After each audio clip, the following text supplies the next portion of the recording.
Imagine sinking into a world where light vanishes, pressure crushes steel, and the creatures who live there glow like living galaxies, fuse with their mates, and drift through eternity in slow motion.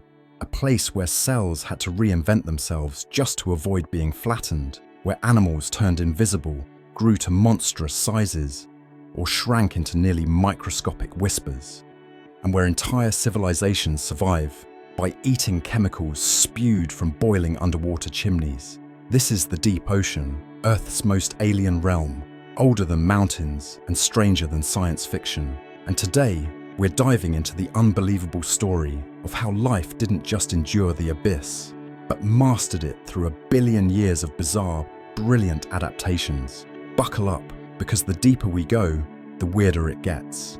If you stand on the deck of a ship and look out at the ocean, it feels almost peaceful. The water has that slow, hypnotic rhythm, the kind that makes you wonder why humans ever invented stress in the first place.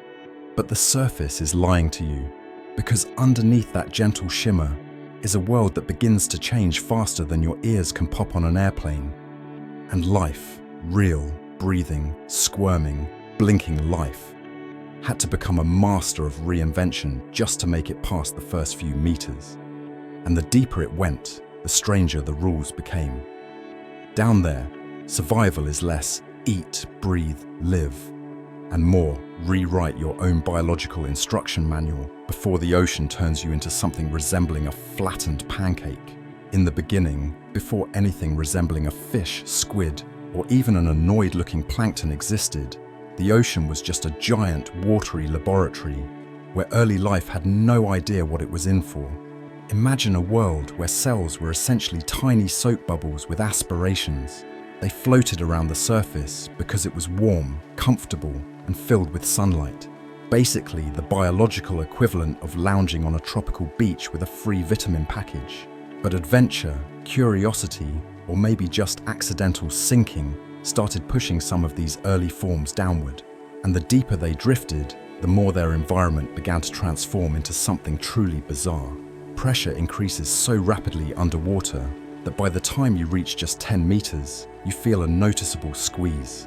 For early life, pressure was not a gentle nudge. It was more like an invisible hydraulic press asking, "Are you sure you want to be here?" Every additional meter meant a greater chance of molecular disaster. Proteins misfolded, membranes crumpled, entire cell structures could collapse like a badly built sandcastle. And still, life kept drifting farther. Maybe it was curiosity, maybe it was chemical gradients, maybe it was the fact that early life didn't have legs to swim back up. Whatever the reason, those first pioneers found themselves entering an environment where the familiar rules of biology began to buckle.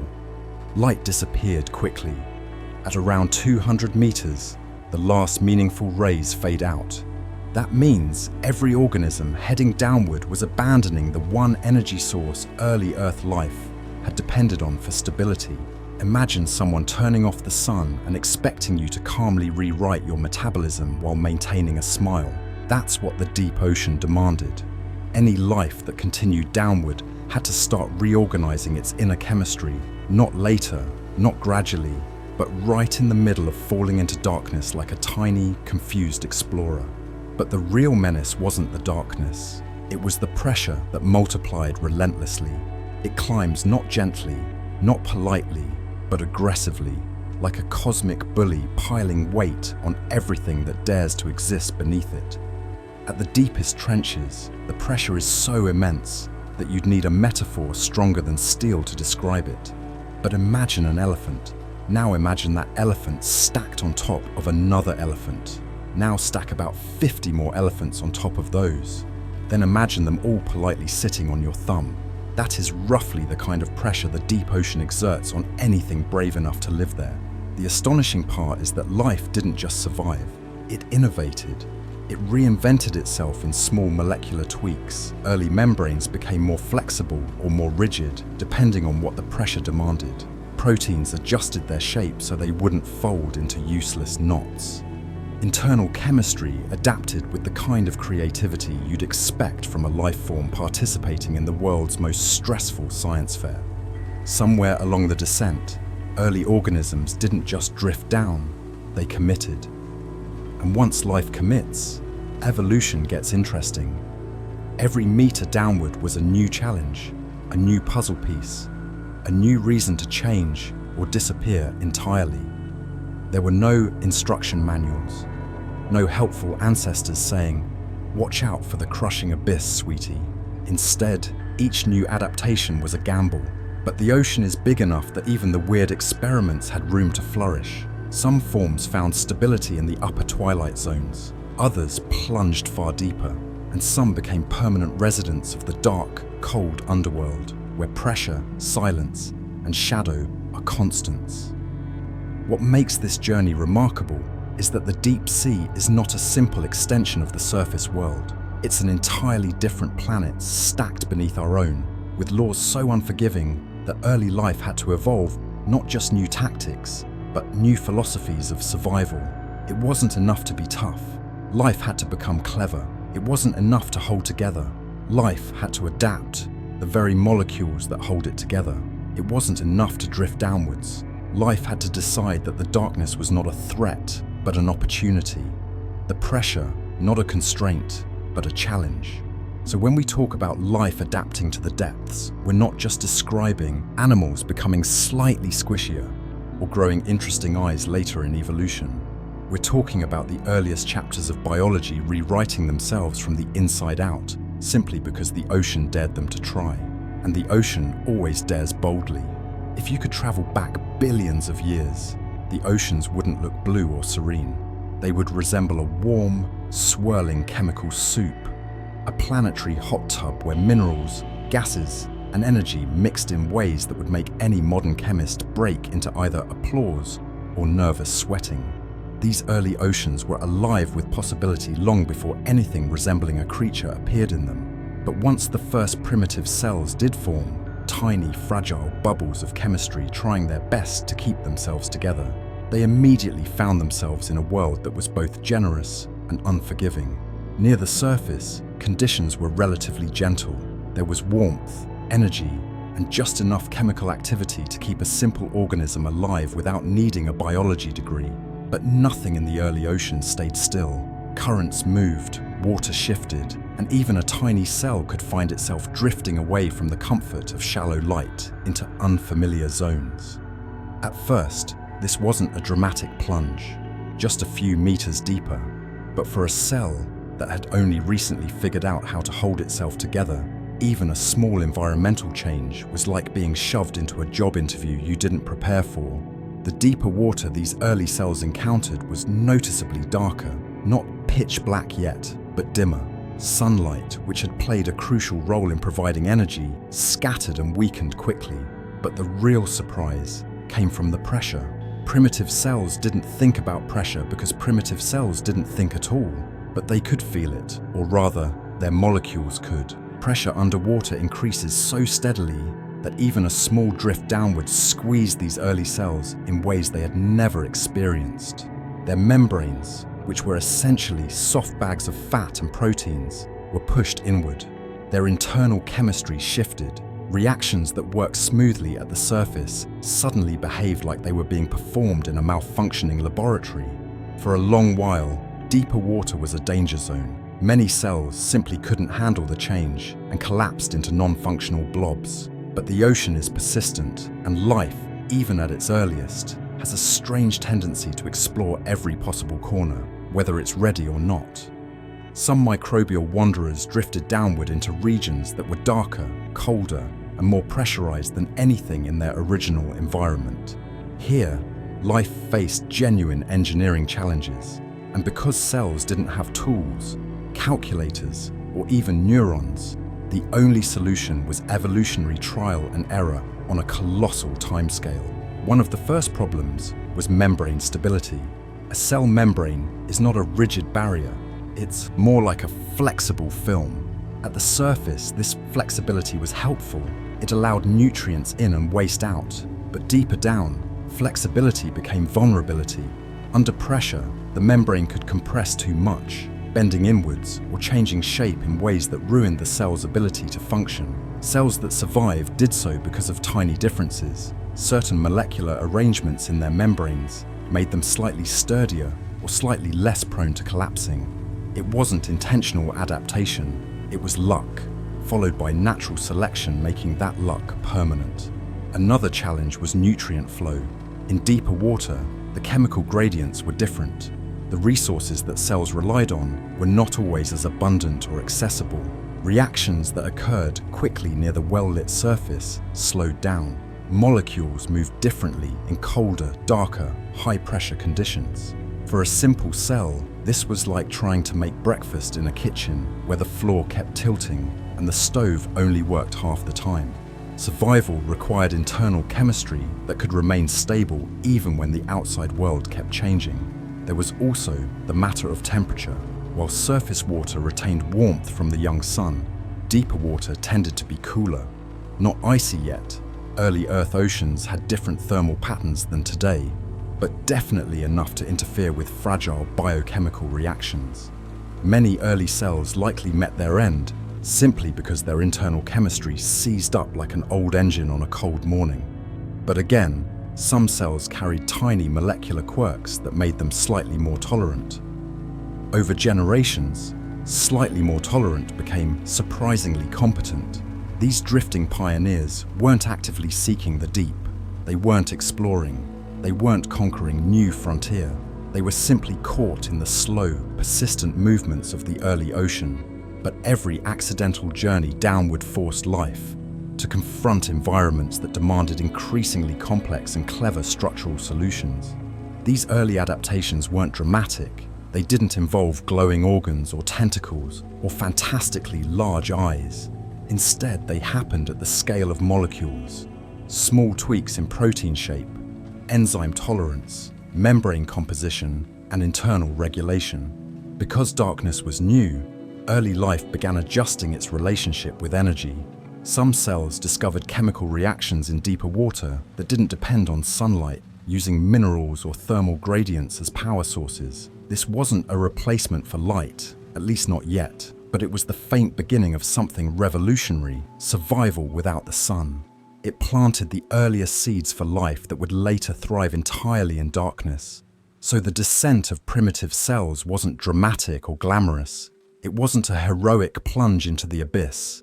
It was slow, accidental, and full of casualties.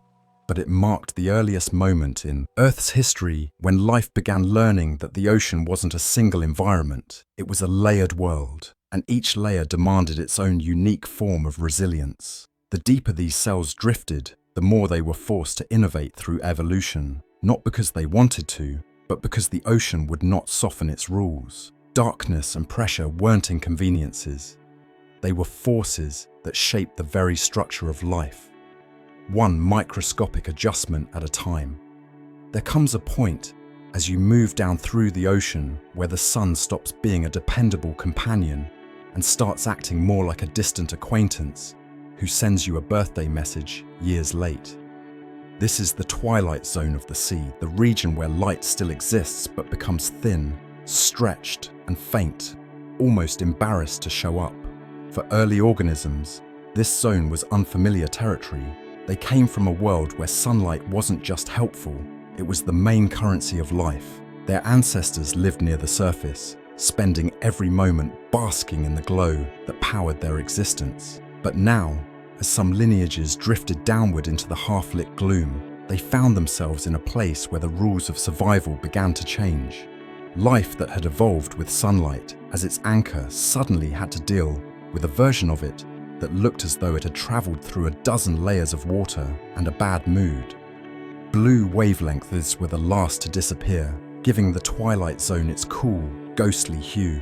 But the warm reds and yellows vanished quickly, leaving organisms with a palette of light that felt more dreamlike than practical. For anything that had once relied on photosynthesis, this was a difficult adjustment. Sunlight was no longer something you could depend on to power your metabolism. Instead, it became something you had to catch in tiny, scattered fragments like a cosmic game of good luck. The first challenge in this dim territory was energy. Photosynthetic organisms had always relied on absorbing bright light to break down molecules and build the energy they needed. But in the twilight zone, Light arrived as a fraction of what existed above. It flickered through the water like a half-remembered thought. For some cells, this meant figuring out how to squeeze as much energy as possible from the scraps of illumination they could catch. Their pigments became more specialized, more sensitive, tuned to gather every available photon, even if it meant operating at the edge of what physics considered polite. But for others, the dimness triggered a different kind of evolutionary creativity. These organisms began supplementing their sun dependence with other chemical pathways. They were not abandoning sunlight entirely, at least not yet, but they were no longer putting all their metabolic eggs in one glowing basket. They began using dissolved minerals, organic fragments, and chemical gradients as secondary fuel sources. This shift wasn't dramatic at first. It happened quietly, molecule by molecule, as natural selection favored organisms that could operate in low-light conditions without sputtering out like a lantern with a dying flame. The twilight zone also introduced early life to a new spatial problem: light direction. Near the surface, sunlight comes from everywhere above, filling the water with predictable brightness. Deeper down, light mainly seeps downward in narrow beams. This meant that organisms had to become aware of orientation. Up and down gained new meaning. Some developed internal mechanisms that sensed the direction of faint light, so they could position their bodies more effectively, maximizing what little energy source remained. It wasn't eyesight, it was more like a molecular compass, a way to stay aligned with the thin pipeline of sunlight trickling from the surface. As organisms pushed deeper into the twilight, another evolutionary hurdle emerged: predators and prey. With less light, visibility became inconsistent, shapes blurred, movements softened. Anything living here needed better strategies for recognizing threats and opportunities. Early twilight zone organisms began developing heightened sensitivity to vibration, chemical trails, and movement. If you couldn't see your neighbor clearly, you could at least detect them by the subtle disturbances they made in the water. In this realm, life operated like an underwater whisper network. Small signals, quiet clues, gentle ripples. Some organisms also began altering their body shapes and surfaces to adapt to the dimness. Being too reflective made you stand out. Being too dark risked absorbing what tiny bits of light you needed. Evolution experimented with intermediate tones, soft hues, and body structures that blended better with the surrounding gloom. It wasn't camouflage in the modern sense. It was a primitive version of blending in, a way to avoid drawing unnecessary attention from anything hungry. There was also the matter of temperature. As the twilight zone deepened, the water slowly grew colder, though not as dramatically as in the true deep. Metabolisms had to adjust. Enzymes, the tiny molecular machines inside cells, needed to work efficiently even when the water felt more like a chilled drink than a warm bath.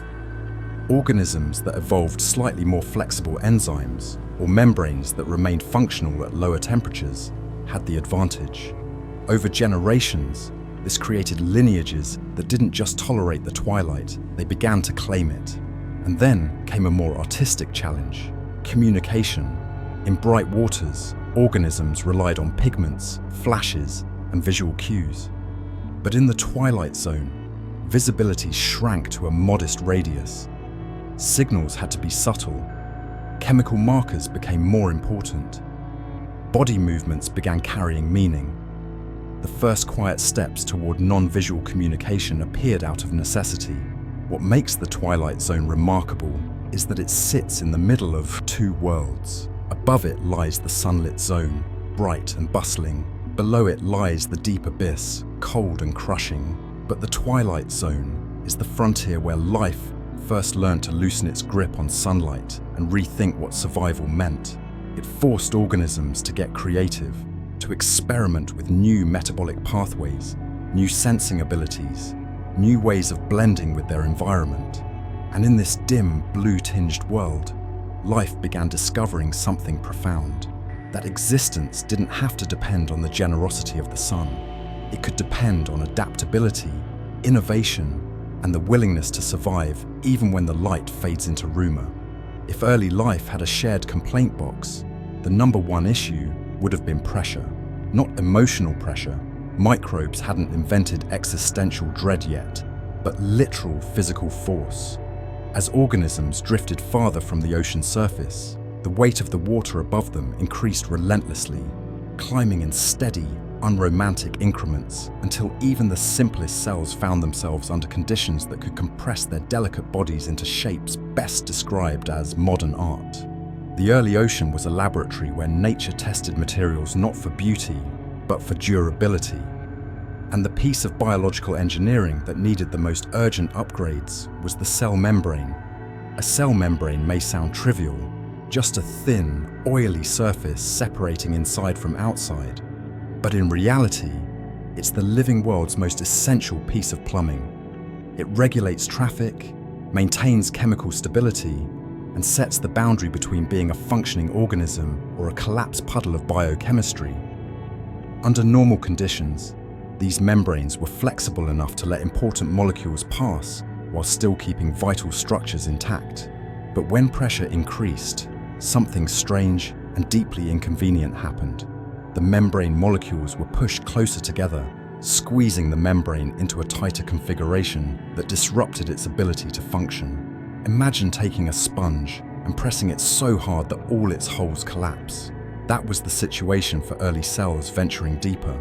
High pressure also changed the behavior of fats in the membrane. Fat molecules normally wiggle and move just enough to keep the membrane fluid, like a densely populated dance floor where everyone still has elbow room. But under pressure, these molecules packed together so tightly that the membrane became stiff, unable to transport materials or maintain flexibility.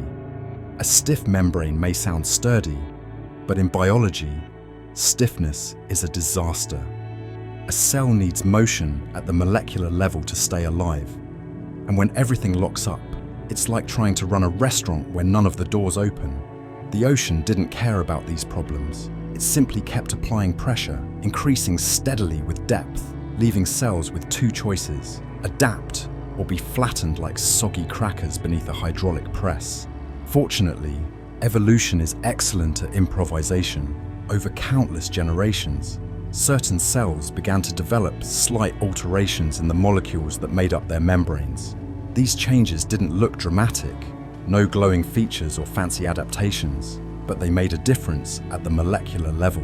The first pressure-proof innovations emerged quietly, in tiny shifts in membrane structure. One of the earliest strategies was increasing the proportion of unsaturated fatty acids in the membrane. Unsaturated fats have bends in their tails, literal kinks caused by double bonds. These kinks prevent fat molecules from packing tightly under pressure, ensuring the membrane stays fluid and functional. It was a small chemical trick, like installing springs under floorboards to keep them from collapsing under weight. But for cells drifting into deeper areas, this molecular kinkiness was a lifesaver.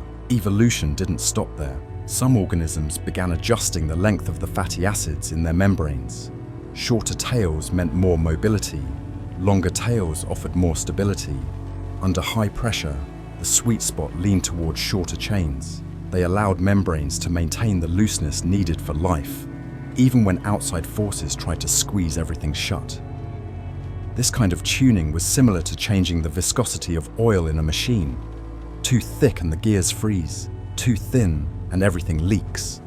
But get it right, and you have a pressure-ready biological engine. Another clever adaptation was the addition of special molecules called piezolites, tiny stabilizing compounds that protected membrane proteins from being distorted under pressure. These compounds weren't part of the membrane itself, but they worked like structural braces, ensuring the machinery embedded in the membrane didn't warp. Without them, pressure could twist essential proteins into useless shapes, like bending a key until it no longer fits any lock. With them, the membrane became an active, pressure-resistant system instead of a helpless victim of physics. As these early adaptations accumulated, some organisms began to thrive at depths that once would have destroyed them.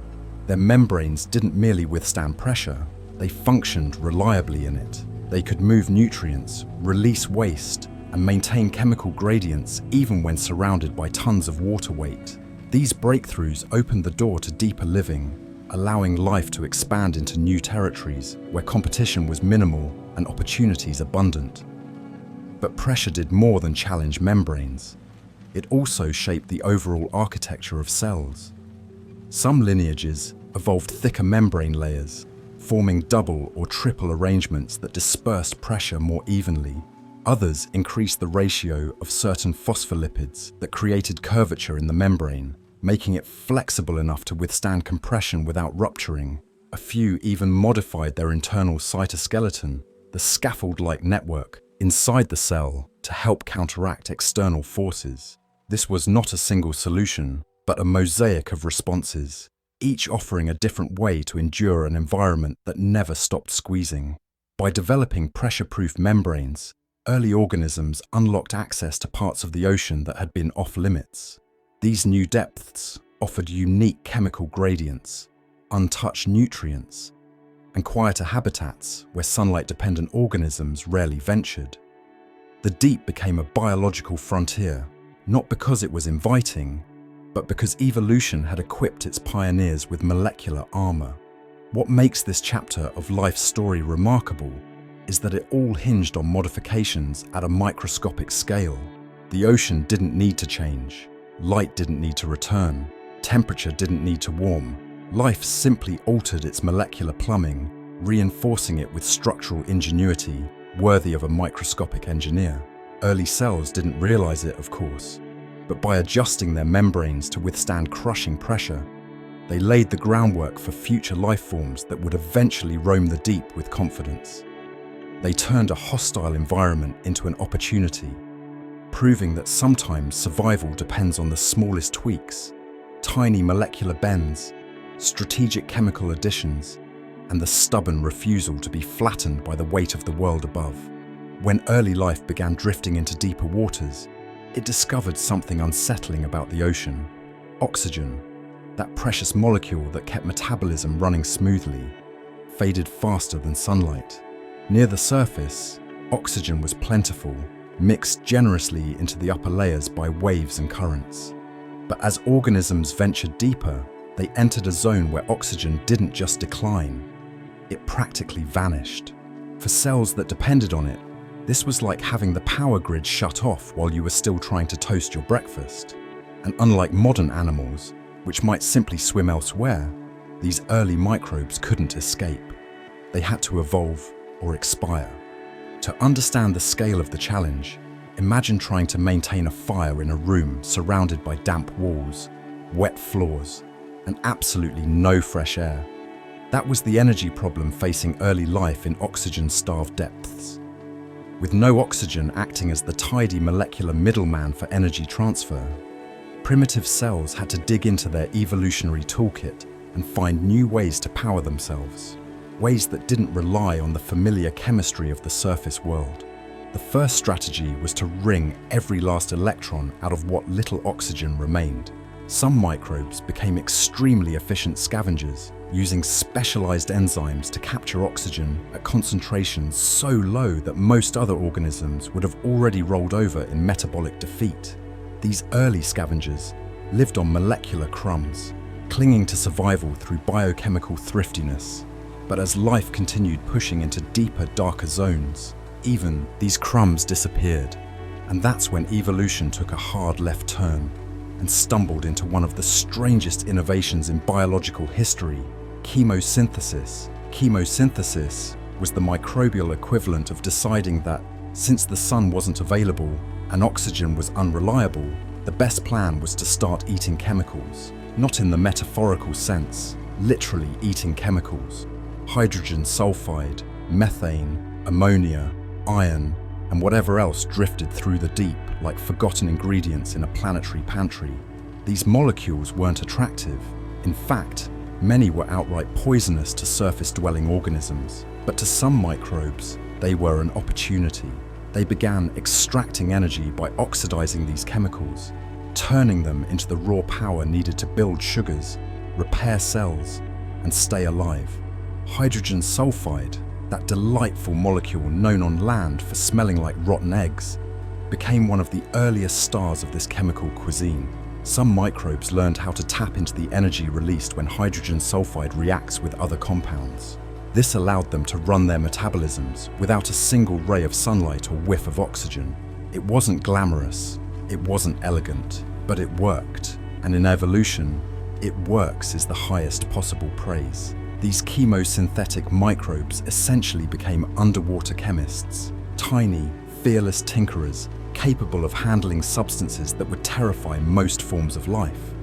They turned ancient seabeds and mineral-rich sediments into bustling chemical workshops. Where oxygen was scarce, these microbes thrived, altering the deep ocean's biological landscape long before animals were even a concept. Their metabolic systems grew increasingly complex, with enzymes capable of manipulating molecules in ways that would make a modern biochemistry professor need a moment of quiet reflection.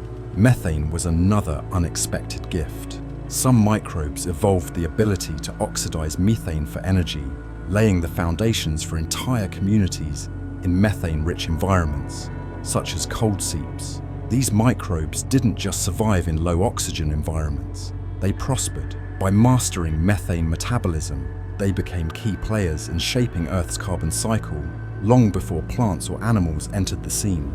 Iron also became part of the deep metabolic buffet. Microbes discovered they could extract electrons from iron compounds, creating new pathways for energy production. What made this remarkable was that the ocean contained vast amounts of dissolved iron during early Earth's history. For these microbes, iron was not just a resource, it was a never-ending dinner buffet with zero competition. Life in the deep was about taking whatever the ocean offered and figuring out how to transform it into metabolic fuel, even if that meant turning rust into energy. As chemosynthesis expanded, microbes began forming mats, layers, and eventually ecosystems built entirely around chemical energy. These weren't thriving communities with bright colors and happy fish. They were subtle, slow-growing worlds where chemistry dictated life's boundaries. Yet, despite their quiet existence, these communities were powerful. They introduced stability to regions that once seemed impossible for life. They filtered chemicals, cycled nutrients, and generated organic matter that other organisms could eventually use. Perhaps the most revolutionary aspect of these metabolic innovations was that they freed life from dependence on sunlight altogether. The deep ocean no longer represented a barren, energy-starved wilderness. It became a realm with its own power sources, independent from the sunlit world above. Chemosynthetic microbes opened the door to a new kind of ecosystem, one that could thrive in darkness, withstand harsh conditions, and operate on energy sources that didn't care whether it was day or night. And while oxygen scarcity had once posed a crisis, it ironically became an advantage. In these oxygen-poor environments, chemosynthetic microbes faced less competition and fewer predators. Their slow but steady metabolic processes dominated areas where other organisms simply couldn't function. These microbes, in their patient chemical tinkering, became the first true residents of the deep. What began as a desperate attempt to survive in oxygen-poor waters eventually blossomed into one of life's greatest evolutionary experiments. By learning to eat chemicals with astonishing ingenuity, early microbes not only conquered the deep, they rewrote the very definition of what life could use as energy. Through their creativity, persistence, and molecular bravery, they turned the ocean's chemical shadows into a thriving frontier, proving that life doesn't just adapt to harsh environments, it thrives in them with a sense of biochemical flair.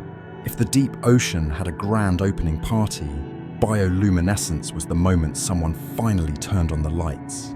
Not the warm, comforting lights of the surface world. Oh no, these were flashes, flickers, shimmers, and sparkles born from pure chemistry. Before bioluminescence, the ocean's darkness was absolute, an endless night stretching from the twilight zone down into abyssal silence. But then, life discovered a trick so spectacular, it fundamentally changed the deep. How to make light from scratch. It didn't start dramatically. The earliest hints of bioluminescence were probably faint, almost accidental glows produced by simple chemical reactions inside microscopic cells. Picture a cell minding its own business, bumping two molecules together and suddenly producing a tiny spark of light like a startled firefly saying, "Oops." These reactions involved compounds that released energy as light rather than heat, a valuable trait in a place where losing heat could be fatal. The first glow was not meant to be a signal or a weapon. It was a byproduct, a biochemical coincidence waiting to be exploited. Once those initial glimmers occurred, evolution saw an opportunity. In the deep ocean, where visibility was nearly zero, even the faintest shimmer stood out like a lighthouse in a world of shadows. Organisms that could control, strengthen, or shape those glows gained distinct advantages. Bioluminescence became a biological toolkit, and the deep sea became the place to use it. One of the earliest uses was defense. In the deep, being eaten is a daily hazard, and hiding in total darkness only works until something bumps directly into you. But if you can glow at the right moment, you can startle a predator just long enough to escape. Some early creatures evolved the ability to release bursts of glowing chemicals into the water, creating underwater smoke screens of light. It was the biological equivalent of tossing glitter in someone's face and swimming away as fast as possible. Others took a different route, using bioluminescence to blend in rather than stand out. In the dim midwater, predators often hunt by looking upward and spotting silhouettes against the faint glow of the surface. So organisms developed counter-illumination, glowing bellies that matched the weak light from above. It was camouflage by imitation, a way to erase their own outlines, so predators hunting from below saw nothing but a smooth continuation of the water column.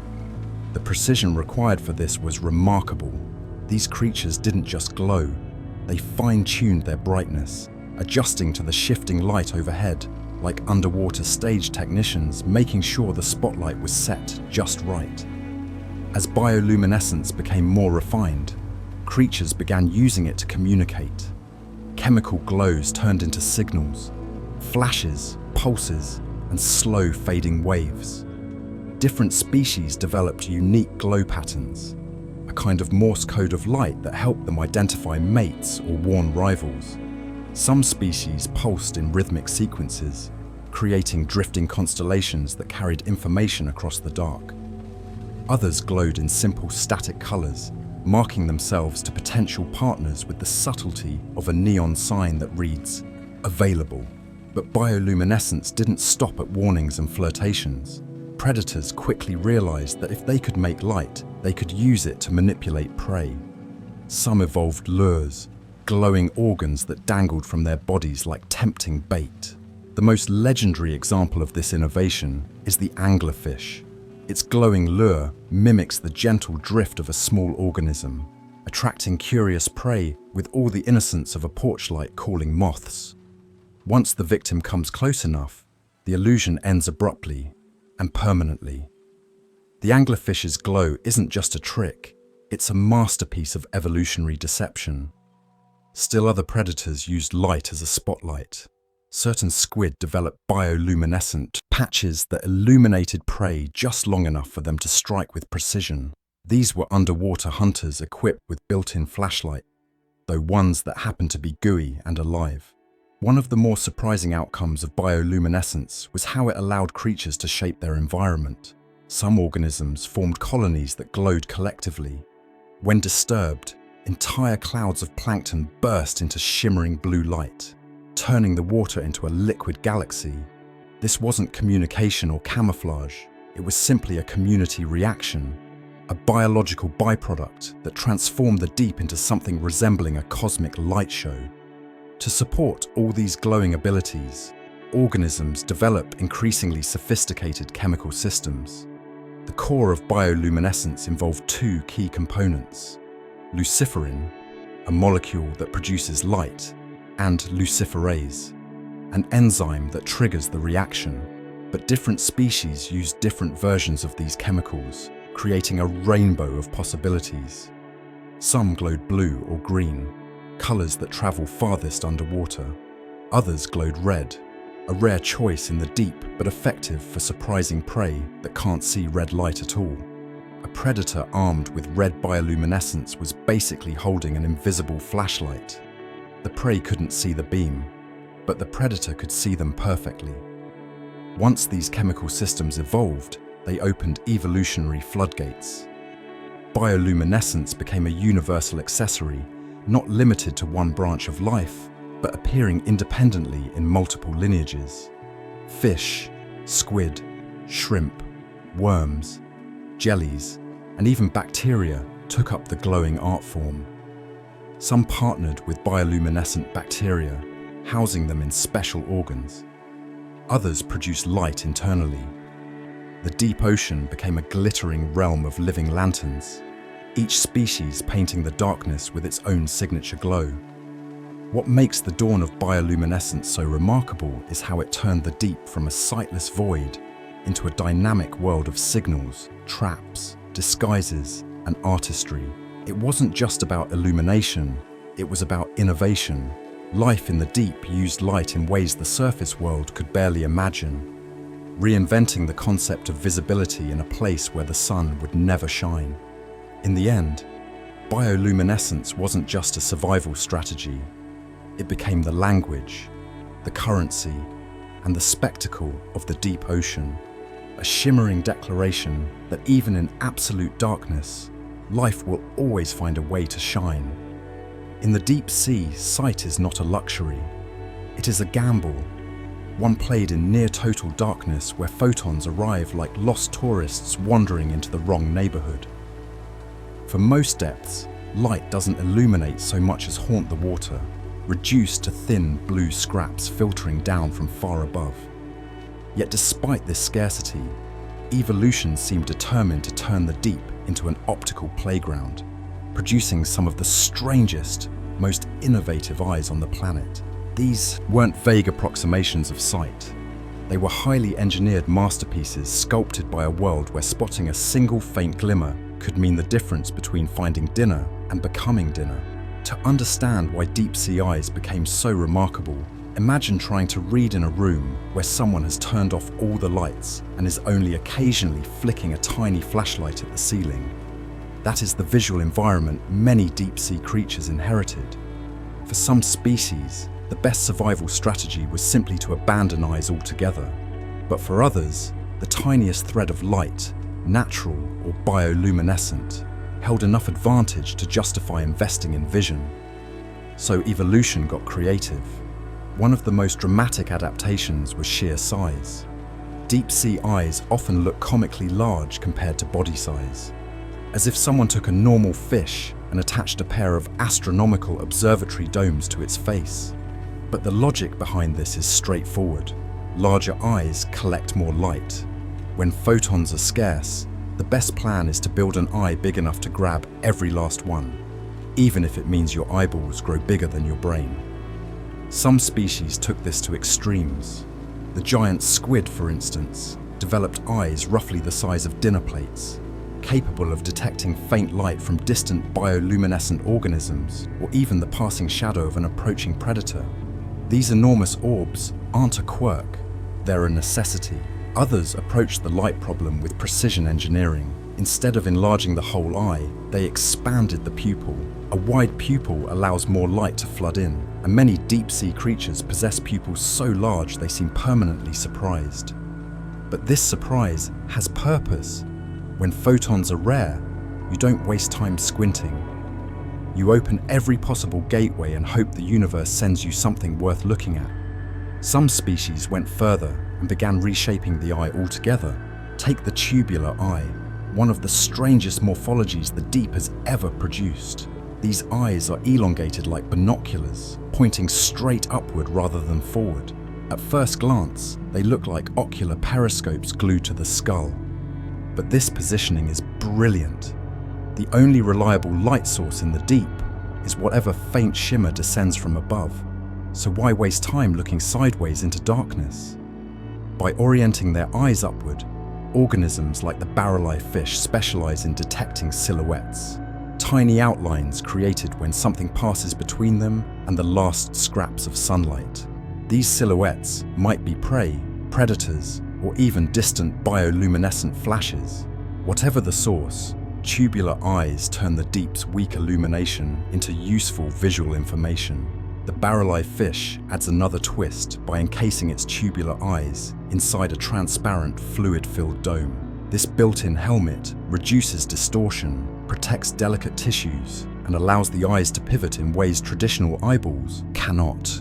Imagine a pair of upward-facing telescopes floating inside a glass bubble. That's roughly the design philosophy. It looks bizarre, almost alien, but when the nearest reliable light comes from about a football field above you, looking strange becomes an advantage. Other deep-sea species aimed for versatility rather than specialization. Some fish evolved multiple retinas layered inside a single eye. This stacking of sensory tissue increases the chances of catching faint light, but also allows the eye to detect different wavelengths. Even minimal bioluminescent colors, blues, greens, sometimes eerie yellows, can be distinguished with these layered designs. In a world where a predator might glow faintly, or where prey might flicker for only a fraction of a second, having multiple retinal layers lets organisms interpret optical information with surprising nuance. Color vision, which seems counterintuitive at such depths, occasionally becomes an asset as well. A few deep-sea creatures develop pigments sensitive to narrow bands of light that most species cannot detect. This allows them to perceive bioluminescent signals invisible to predators who lack these pigments. Essentially, they've evolved biological night vision goggles, letting them watch secret glowing conversations without being noticed. But not every adaptation is about brightness. Some deep-sea eyes evolve to maximize contrast. Rather than trying to see more light, they focus on slight changes in darkness. This allows species to detect motion, tiny flickers, subtle shifts, faint outlines drifting through the water. In a place where animals often move slowly to conserve energy, detecting small motions is far more valuable than seeing brilliant colors or sharp details. These contrast-sensitive eyes operate like old film cameras, grainy, but good enough to capture the important moments. And then there are creatures that went in an entirely different direction. Asymmetry. The deep-sea spookfish has one eye pointed upward for gathering downwelling light, and another modified with a mirror-like structure to focus light coming from below. That's right, mirrors. Tiny biological mirrors inside an eye, reflecting light onto the retina like a microscopic satellite dish.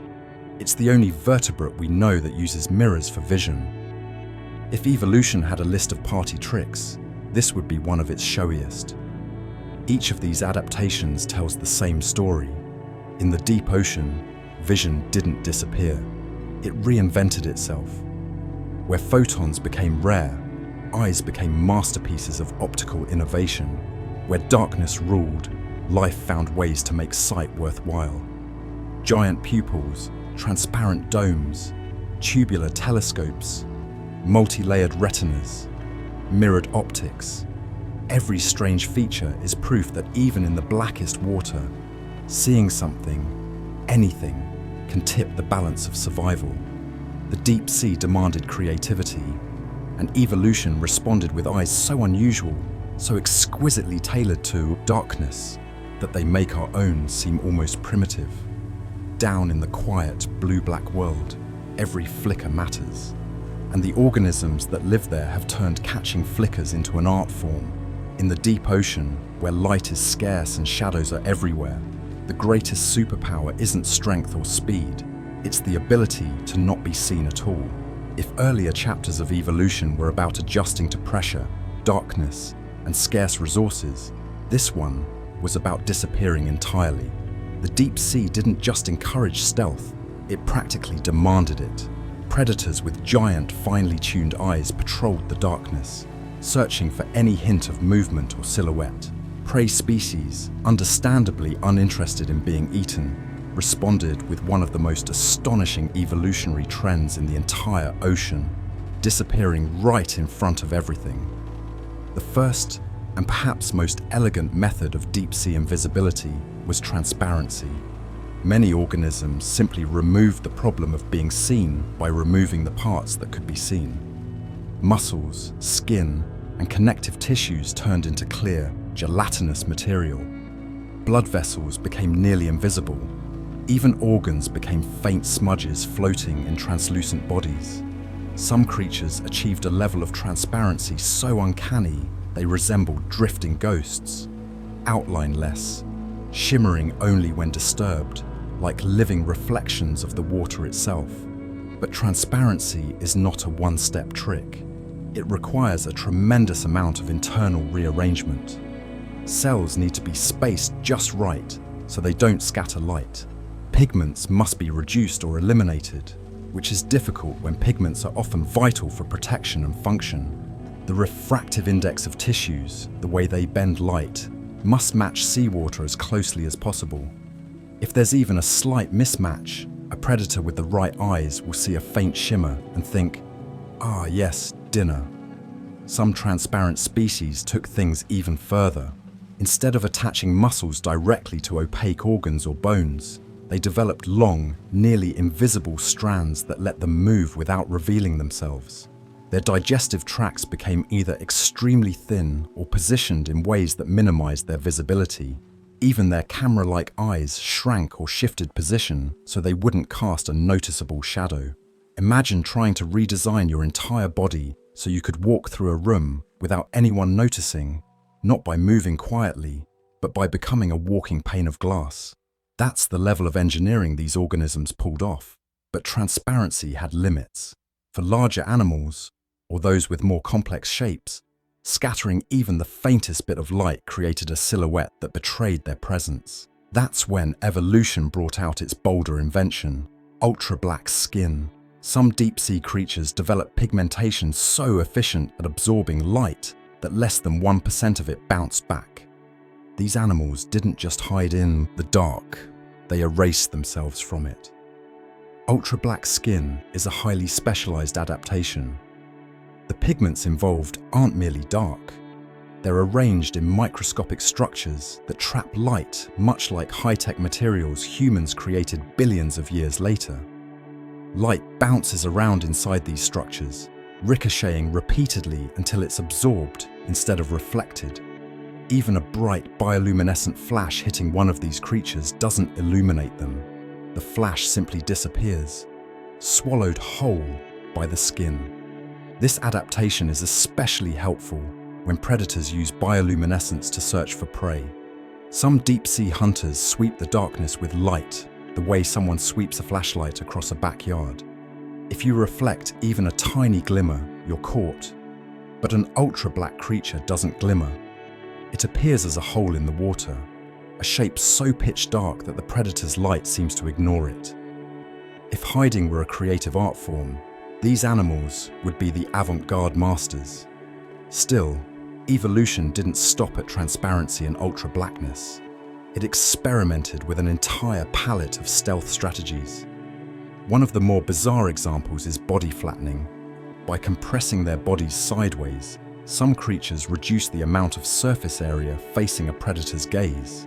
A thin vertical profile reflects almost no light upward or downward, making it nearly impossible to detect. These animals glide through the water like biological credit cards, thin enough to avoid casting meaningful shadows. Other species took advantage of reflective surfaces, not to show themselves, but to mimic background light. Some developed mirror-like scales that matched the faint blue color of the surrounding water. By reflecting the exact shade of their environment, they blended so seamlessly that predators had trouble distinguishing fish from water. This strategy is especially effective in the mid-water zones where light still exists, but is so weak that reflections offer just enough camouflage to disappear. And then there's the shape-shifting approach, changing posture in response to light. Certain species curl their bodies, tilt their fins, or rotate their eyes to minimize their outline when a predator is nearby. These are quick, subtle movements, but in the deep, subtlety is survival. One wrong angle, and your body reflects just enough light to betray your shape. These creatures live in a constant, quiet ballet of positioning, rotating, and adjusting as if their lives depend on geometry, which, in a way, they do. Some organisms also evolve invisibility from within. Internal organs become darker or repositioned to avoid creating visible shadows. Some species reduce their muscle mass to the bare minimum needed for slow, efficient movement, which lowers the number of opaque structures inside their bodies. Others alter the chemical makeup of their tissues so they bend light more effectively. It's an entire suite of internal renovations designed to eliminate telltale patches, shapes, or shadows. The deep sea world rewards cleverness, and invisibility is among its most clever solutions. Transparent organisms trade substance for stealth. Ultra-black species trade identity for survivability. Reflective creatures become living echoes of their environment. Flat-bodied organisms become one-dimensional escape artists. Every strategy, every molecular choice, every optical trick is part of a grand evolutionary game of hide and seek, played in a place where being seen for even a moment can end your existence. What's extraordinary is that invisibility in the deep didn't evolve once or twice.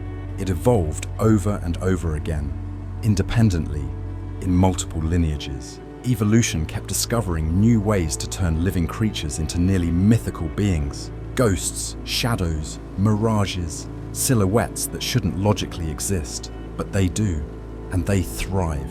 In the deep sea, invisibility isn't science fiction, it's survival. And for many species, it has become second nature, an evolutionary hobby perfected over millions of silent, shadowed years. In the deep sea, life happens on a different timeline. Not a slower timeline, the slower timeline.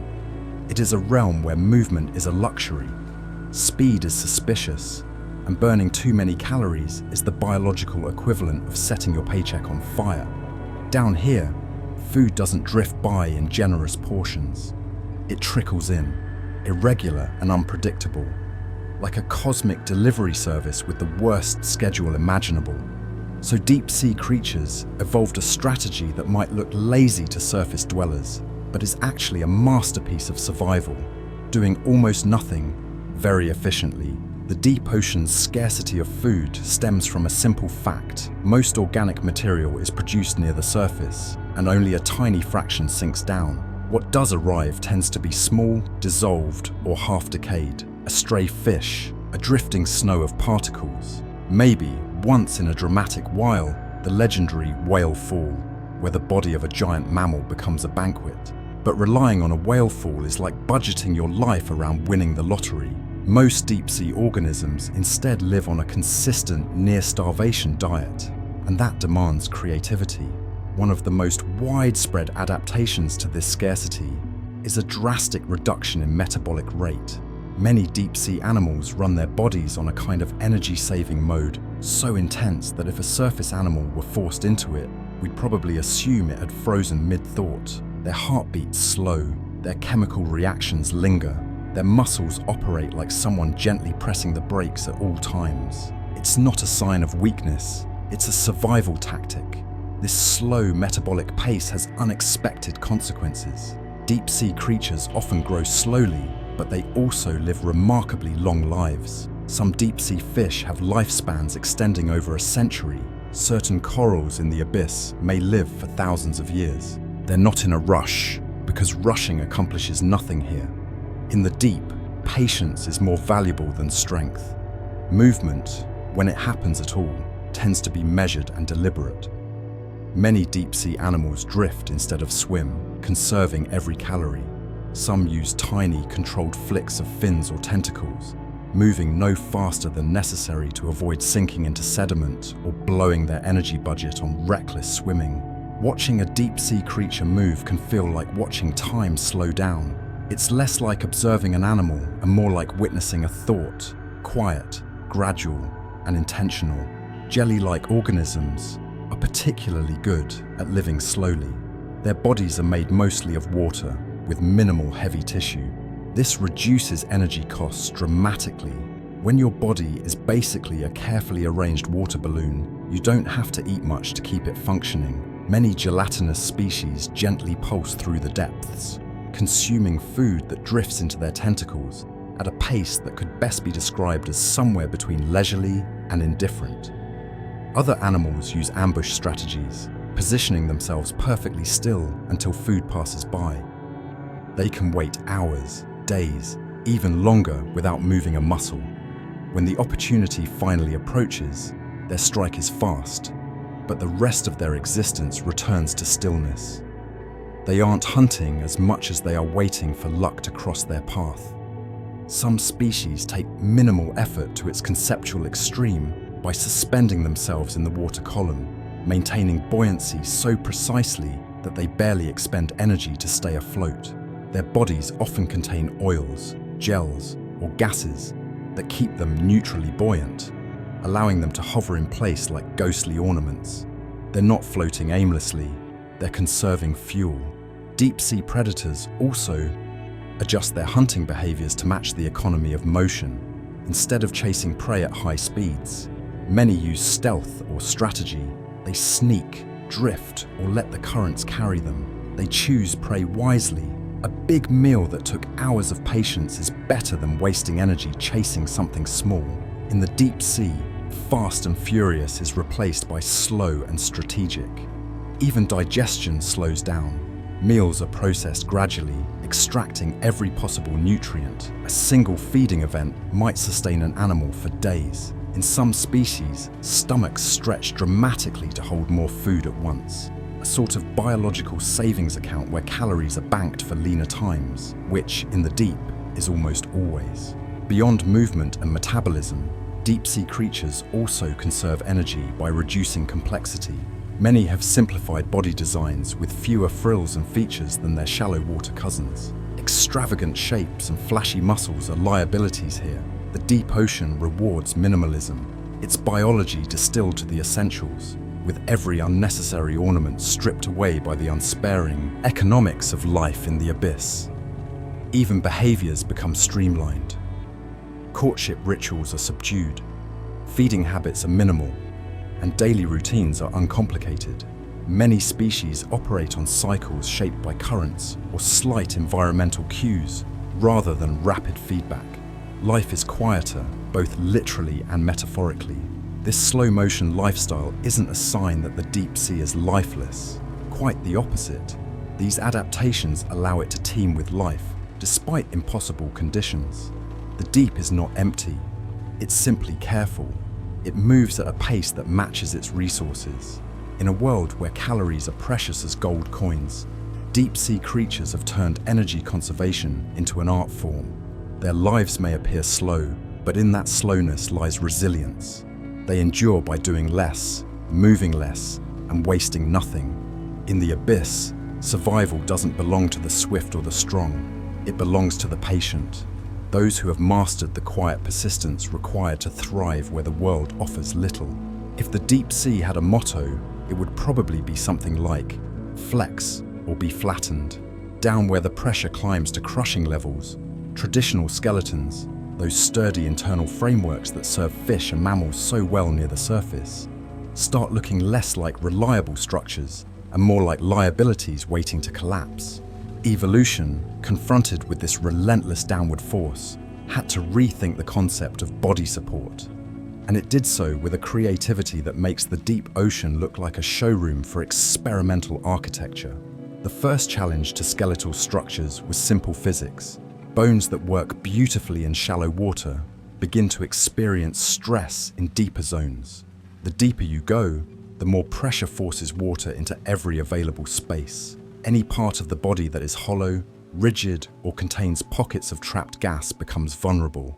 A bone built for surface living can crack or fail under these conditions. And while the ocean doesn't send apology letters for this sort of thing, evolution compensates in its own way, by gradually redesigning the entire body plan. One of the earliest strategies was thinning. Instead of the dense, heavy bones seen in many shallow water fish, deep-sea species began developing lighter, more flexible skeletal structures. These weren't weak bones. They were bones optimized for compression. Think of them less as beams in a building and more as flexible rods in a tent, able to shift slightly, bend under pressure, and return to their original shape later. This subtle flexibility provided resilience in an environment where absolute rigidity could be fatal. But thinning bones was only one part of the story. In many species, the skeleton shrank in size relative to the rest of the body. Some deep-sea fish have skulls that seem almost delicate, with gaps, spaces, or cartilage-filled regions replacing heavy bone. This reduction prevents areas of the skeleton from becoming stress points under pressure. Lighter structures distribute force more evenly, making collapse less likely. Cartilage became a star player in this evolutionary drama. Unlike bone, cartilage is naturally flexible and compressible. For deep-sea creatures, cartilage offered a material that could withstand high pressure without requiring major redesigns. Many species replaced large sections of bone with cartilage, especially in parts of the body exposed to the greatest stress. Cartilage-rich skeletons allowed for movement under pressure, a little give and take that made survival possible in zones where stiff structures simply couldn't cope. Still, some animals decided that even flexible skeletons were too much trouble. Why build a support system at all when the water pressure can do the job for you? This idea sounds counterintuitive, but it's the core principle behind the rise of gelatinous bodies in the deep. Many deep-sea organisms, jellyfish, comb jellies, siphonophores, and countless others, simply abandon the concept of rigid support structures. They let buoyancy and water pressure shape their bodies instead. Their tissues contain extremely high water content, often more than 90%, which means they compress gently under pressure without damage. With fewer rigid components inside them, they have nothing that can collapse.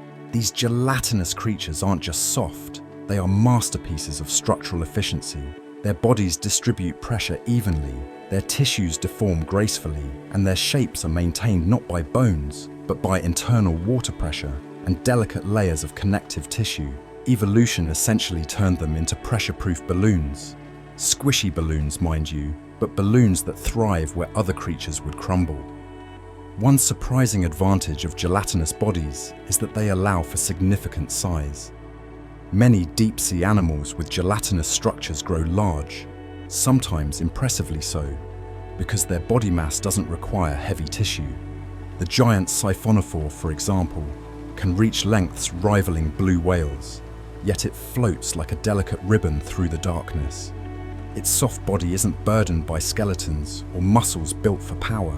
Instead, it uses buoyancy, gentle contractions, and specialized cells to move with graceful efficiency. In fish, the shift toward gelatinous support created species that look surprisingly fragile but survive crushing pressure with ease. Some deep-sea fish have bodies so soft that holding one in your hand would feel like touching a water-filled pouch. Their skulls may be thin as paper, their ribs reduced or absent, and their muscles pale and minimal. They aren't built for speed or combat. They are built to exist without fighting the environment. One of the engineering marvels in this category is the fat-rich tissue that replaces rigid structures. Certain deep-sea species accumulate oils and wax esters inside their bodies. These substances have two beneficial properties. They resist compression and help maintain buoyancy. Instead of bones holding them up, these animals float naturally, their internal chemistry acting as invisible scaffolding. It's a sort of biochemical skeleton, a structure maintained by fluids rather than mineralized tissue. There's also the remarkable case of the snailfish found at extraordinary depths. These creatures live deeper than any other known fish and have bodies so soft they would collapse instantly at the surface. But in the deep, their tissues match the pressure around them perfectly. Their skeletons are reduced to flexible frameworks. Their skin resembles a translucent film. Their internal organs sit in gel-like suspension. They are, in many ways, the pinnacle of pressure adaptation, creatures that have turned squishiness into strength. Evolution also rewired how muscles interact with skeletons in deep-sea species. Fast-twitch muscle, which burns energy quickly, is often reduced. Instead, they rely on slow, efficient fibers and minimal movement. The skeletal structures, where they exist, don't need to anchor powerful muscles. They only need to support gentle motions. This allows the skeleton to become even lighter and more flexible, completing the shift toward minimalist anatomy. All these adaptations, thin bones, cartilage-heavy skeletons, gelatinous bodies, oil-rich tissues, formed a continuum of strategies that allowed life to populate the deepest realms of the ocean.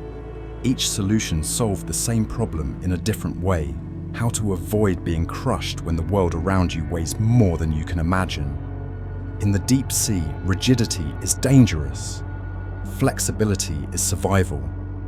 And in a realm shaped by crushing pressure, the organisms that thrive are the ones that learn to bend, soften, lighten, or discard their skeletons altogether. Evolution didn't just create new body plans, it challenged the very definition of what a body could be. Imagine stumbling upon a place on Earth where water rockets out of the sea floor at temperatures hot enough to cook noodles, infused with metals, sulfur, and chemicals that would make a chemistry professor raise one eyebrow and quietly back away. Now imagine looking closer and seeing a bustling community of living creatures, not merely tolerating this environment, but thriving, building homes, raising offspring, and treating these scalding plumes as if they were cozy neighborhood fireplaces. Welcome to the hydrothermal vents of the deep ocean, the unpredictable, boiling oases, where evolution apparently said, "Hot water full of toxic metals? Perfect, let's populate that." Hydrothermal vents sit on the edges of tectonic plates where seawater seeps down through cracks, gets superheated by magma, and erupts back out like underwater geysers. The surrounding water, naturally icy in the abyss, mixes with these plumes, producing temperature gradients so extreme you could move from near freezing to near boiling within the width of a dinner plate. For most organisms, this would be a hard no. But for a select few, it became an invitation. The first challenge of living near vents is not being cooked alive. Deep-sea vent organisms evolved remarkable abilities to navigate razor-thin thermal boundaries. Some microbes can tolerate temperatures well above what most life would consider survivable. They cling to vent chimneys, basking in shimmering layers of superheated water that hover just below lethal levels. These microbes possess proteins engineered to resist heat-induced unfolding. In typical cells, heat causes proteins to unravel like yarn pulled by a mischievous cat. But in vent microbes, proteins are reinforced with tighter bonds and specialized structures that keep them neatly folded even at high temperatures. Their enzymes operate with the calm efficiency of employees who somehow stay productive in a sweltering office with a broken air conditioner. Cell membranes also required a serious upgrade for thermal life. High heat tends to melt or destabilize membranes, causing them to leak or rupture. Vent microbes counter this by building membranes with unusual lipids, fat molecules that lock together tightly, forming barriers so tough and heat-stable that they behave like biological heat shields. These membranes don't wobble or warp when temperatures spike, they hold firm, sealing in vital fluids even in scalding water. But microbes weren't the only creatures that learned to call the vents home. Larger animals arrived, each developing its own tricks for handling extreme temperatures. Tube worms, for example, became the icons of vent life. These towering, ghostly organisms anchor themselves to chimneys and grow in dense colonies that resemble surreal underwater forests. They have no mouths or stomachs. Instead, they rely on internal bacteria that convert vent chemicals into usable energy. To survive the vent's heat, tube worms evolve thick, protective casings that insulate their bodies.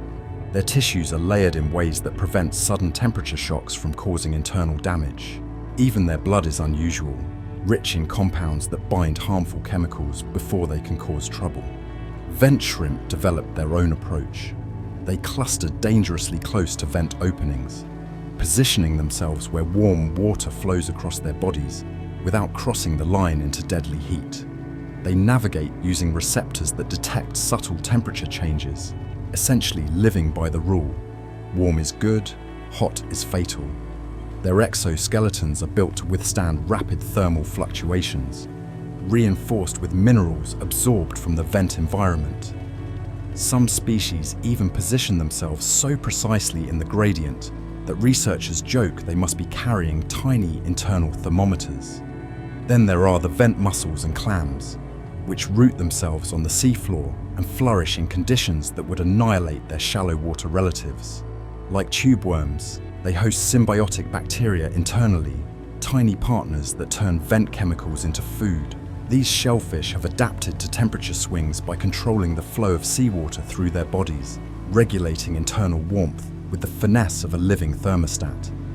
One of the most intriguing adaptations near vents is the ability to handle toxic metals and sulfur. Vent water contains extreme levels of metals like iron, copper, and manganese, along with hydrogen sulfide, which is wonderfully effective at killing things. Vent organisms treat these chemicals not as problems, but as building blocks. They store metals safely in proteins and cellular compartments, preventing harmful reactions. Some species even use metals as part of their energy harvesting systems. Hydrogen sulfide, the same compound that smells like rotten eggs on land, becomes a power source for bacteria. Instead of choking on it, they strip electrons from it with the enthusiasm of miniature electricians, generating energy that fuels entire ecosystems. Vent creatures also evolved lifestyles that mirror the frenetic environment they inhabit. Temperatures shift constantly, forcing organisms to migrate tiny distances, sometimes mere centimeters, to stay within safe zones. This micro-mobility may seem trivial, but in the deep sea, it requires extraordinary sensing abilities. Organisms must detect gradients invisible to the human eye, moving slightly left or right to stay balanced between too cold water that slows metabolism and too hot water that leads to instant cellular chaos. The extreme chemical-rich environment also encourages fast growth. Tube worms can grow astonishingly quickly, sometimes several centimeters per week, an impressive feat in a habitat where most deep-sea animals grow at glacial speeds. This rapid growth is essential for colonizing new vents, which may only remain active for years or decades before going dormant. When a vent cools, the community collapses unless individuals have already migrated or spawned into fresher, hotter territory. Life at vents is a race against geological time. What makes these adaptations extraordinary is not just their complexity, but their audacity. Life took the deep's harshest, hottest, most chemically aggressive environments and turned them into thriving neighborhoods. Hydrothermal vents are, in a sense, the ultimate proof of biological creativity. Places where heat would melt many life forms, yet creatures gather as if the scalding, metal-laden water were a warm invitation. In a world shaped by extremes, vent organisms flourish not despite the conditions, but because of them. Where the earth cracks open and boiling water erupts into darkness, life saw an opportunity and rushed in with evolutionary confidence. If the deep sea had a secret to success, it would be this: don't go it alone. In a world where resources are scarce, light is non-existent, and the environment alternates between crushing calm and chemical chaos, deep-sea creatures discovered a survival method so clever it deserves its own award ceremony: symbiosis. Not the casual, we occasionally benefit from each other kind of partnership, but full-blown alliances in which two wildly different organisms merge their strengths so tightly that separating them would be like trying to unmix a smoothie. The deep sea is not generous with food. There are no lush underwater meadows or sunny coral reefs producing a banquet of nutrients. Most creatures scraping by in the abyss receive only tiny flakes of organic matter drifting from above. But bacteria, especially the hardy chemical-eating kind, can turn even the harshest ingredients into energy. So deep-sea animals did something brilliantly pragmatic. They embraced bacteria as partners, employees, roommates, and in some cases, the biological equivalent of a personal power plant. One of the most iconic examples of this partnership is found in the enormous tube worms that cluster near hydrothermal vents. They look like crimson-tipped trumpets sprouting from the seafloor, and inside their long bodies live millions of specialized bacteria. These bacteria are not freeloaders. They are the reason the worms can survive at all. The worms absorb chemicals from vent water, such as hydrogen sulfide, and deliver them to their bacterial tenants. In return, the bacteria use those chemicals as fuel, producing organic compounds that feed the worms from the inside out. This arrangement is so complete that tube worms no longer bother having a mouth or digestive system.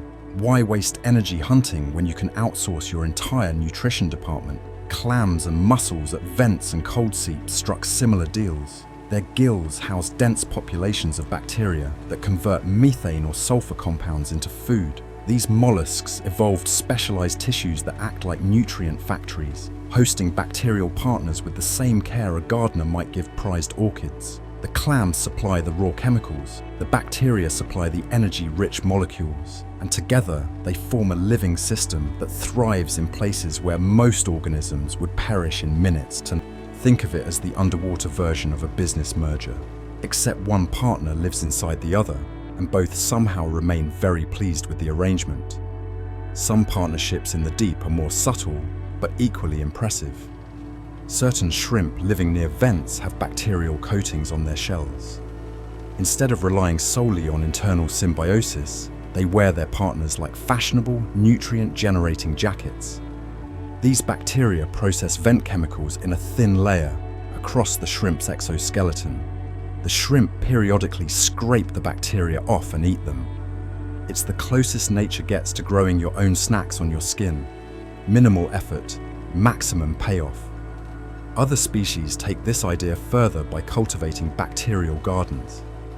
Some snails and crabs carry bacterial films on specialized appendages, waving them through chemical-rich water to feed their microbial partners.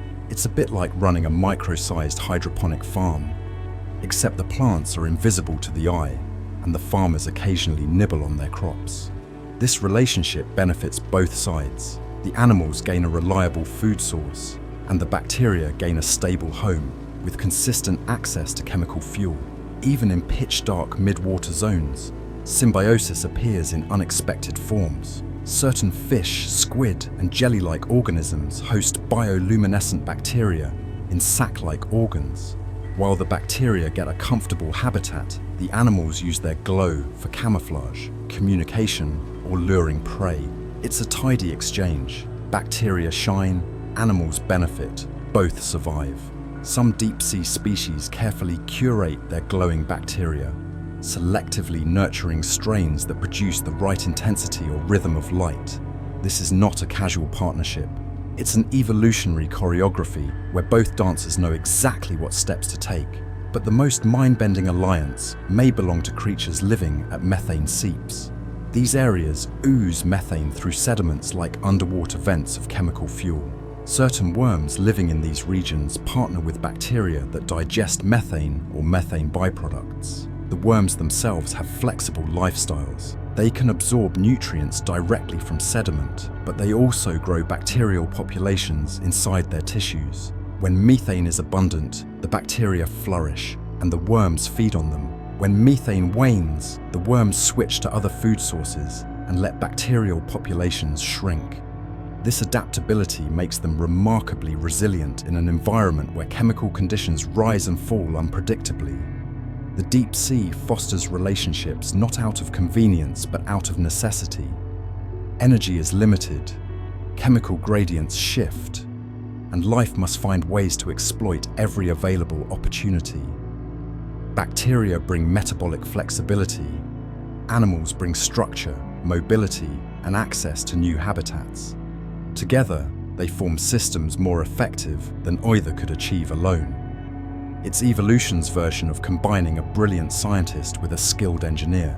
One handles the chemistry, the other handles the logistics. What makes deep-sea symbiosis particularly fascinating is how far these partnerships have gone. Many animals have restructured their biology entirely around hosting microbes. They grow organs specifically for bacterial housing. They develop circulatory systems that deliver just the right chemicals to maintain microbial activity. They regulate temperature and pH inside their bodies to keep bacteria comfortable. In some species, bacteria fill such a large portion of their internal space that the host becomes little more than a vessel, an organism whose primary function is to support its microbial workforce. And what do bacteria get in return? Prime real estate, stability, A protective environment, access to chemicals they might never reach alone. Each partnership enhances the lives of both partners, allowing them to colonize areas that would be uninhabitable for either species individually. The deep sea is often described as harsh, barren, and unforgiving, but symbiosis reveals a different truth. In the darkest corners of Earth, cooperation becomes more powerful than competition. Life succeeds not by outmuscling its neighbors, but by forging alliances that turn impossible environments into thriving ecosystems. In the abyss, teamwork isn't optional, it's survival. In the deepest parts of the ocean, communication becomes a delicate art, one performed in near total darkness, under crushing pressure, and in water so acoustically strange that even sound behaves differently. The deep does not reward loudness. It does not reward bright displays or big gestures. Instead, it favors creatures that can send messages quietly, subtly, and often invisibly. Down here, every signal is a whisper, every gesture a cue, every molecule a potential message. It's not communication as we know it, it's communication refined into something almost mystical. Sound, of course, exists in the deep, and in certain zones, it even travels astonishingly far. But for many deep-sea species, generating strong sound risks attracting attention from the wrong audience. A predator with nothing but time might follow a noise for hours. A competitor might listen in. Broadcasting your presence loudly is the equivalent of wearing a neon sign that reads, "I am bite-sized."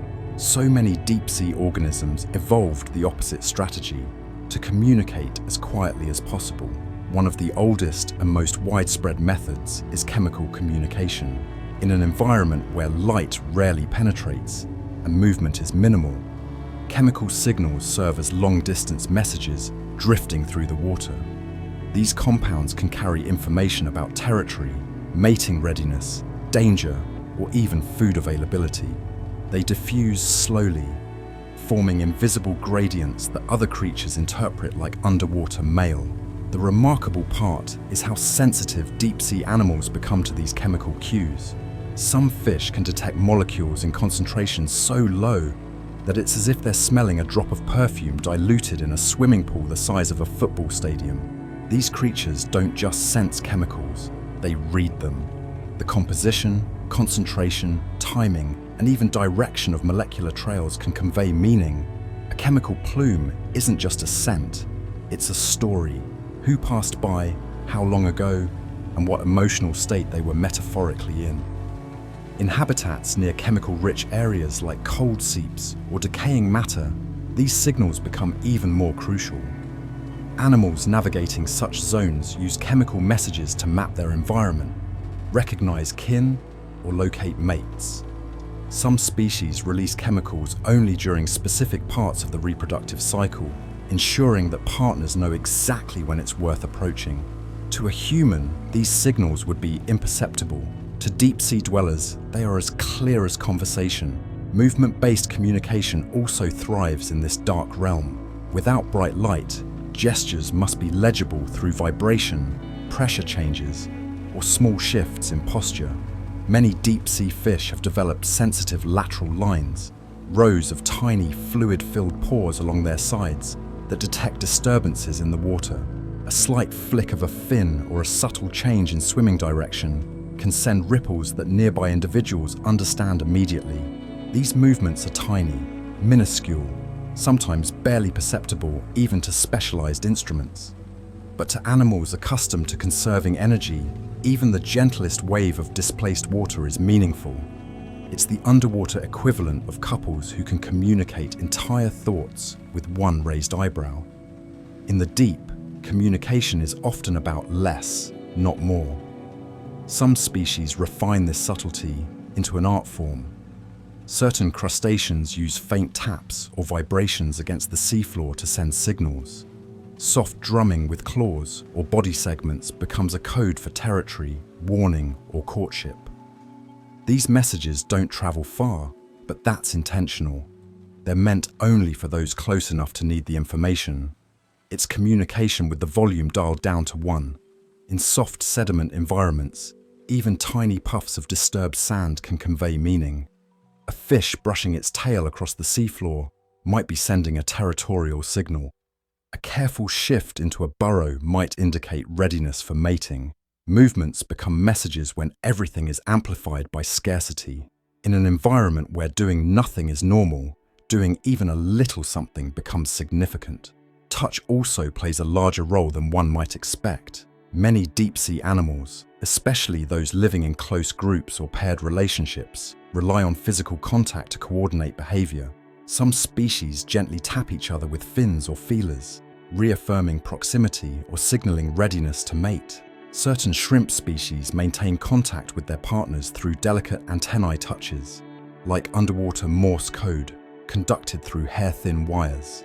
In species that live in colonies or clusters, such as some deep-sea corals and brittle stars, chemical and tactile communication merge into coordinated group behavior. Though these organisms lack brains, their collective signaling allows them to respond to environmental changes in synchrony, folding up feeding structures, extending arms, or redirecting flow as if they've agreed on a plan. Because visibility is so limited, deep-sea creatures also evolve exaggerated physical sensitivity. Their skin, scales, or exoskeletons develop sensory cells that detect microcurrents or trace pressure waves. A predator passing at a distance leaves a signature, so does a mate. Even in total darkness, animals can feel information. Communication becomes a matter of reading the water itself, as if the ocean were a giant, continuous message board. Some species even use electrical cues, though this is far more common in freshwater environments. In the deep ocean, electrical signaling is rare, but not entirely absent. A few organisms emit faint electrical fields that could aid in close-range communication, though these mechanisms remain among the more mysterious adaptations.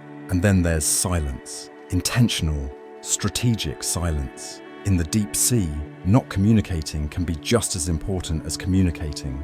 Remaining motionless, scentless, soundless is often a signal in its own right. It can indicate caution, stillness before a strike, or a state of waiting shared among group members. When communication is costly or risky, animals use quiet as a tool. The result of all these strategies is a kind of underwater whisper network, a system of communication built not on volume or visibility, but on nuance. The deep sea is often described as empty, but in reality it's filled with conversations. Slow, subtle, and spread across vibrations, molecules, and hints of movement. These quiet exchanges keep the ecosystem functioning, allowing creatures to find each other, avoid danger, and coordinate life in a place where traditional communication would be swallowed by darkness and pressure. In this silent world, life learned to whisper, and those whispers are enough. In the deep sea, mealtime isn't a pleasant routine. It's a gamble, a negotiation, a cosmic dare. Food arrives in unpredictable bursts, sometimes drifting gently like crumbs from the world above, sometimes plummeting dramatically in the form of carcasses that turn the seafloor into a temporary banquet hall. Most days, however, nothing arrives at all. In this environment, survival hinges on ingenuity, patience, and the ability to make the absolute most out of anything that qualifies as edible. Deep-sea creatures have therefore evolved feeding strategies so inventive, so shameless, and so bizarre that they'd make even the hungriest land animals rethink their life choices. The first major strategy is ambush predation, a feeding method based on the principle of why chase anything when you can wait for it to wander directly into your mouth. In a place where every movement burns precious energy, waiting is not laziness, it's brilliance. Many deep-sea predators settle into stillness, blending into darkness or sediment. They don't waste energy patrolling. They conserve it, coil it, and unleash it only when the moment demands. Some fish take ambush hunting to theatrical levels. They position themselves nose down in the sediment, leaving only their eyes exposed. When an unsuspecting creature drifts too close, the predator lunges upward with explosive speed, movement so fast it stands in comedic contrast to their usual glacial stillness. Other ambush predators hide in crevices or under ridges, hovering motionlessly until the faint outline of prey appears within striking distance.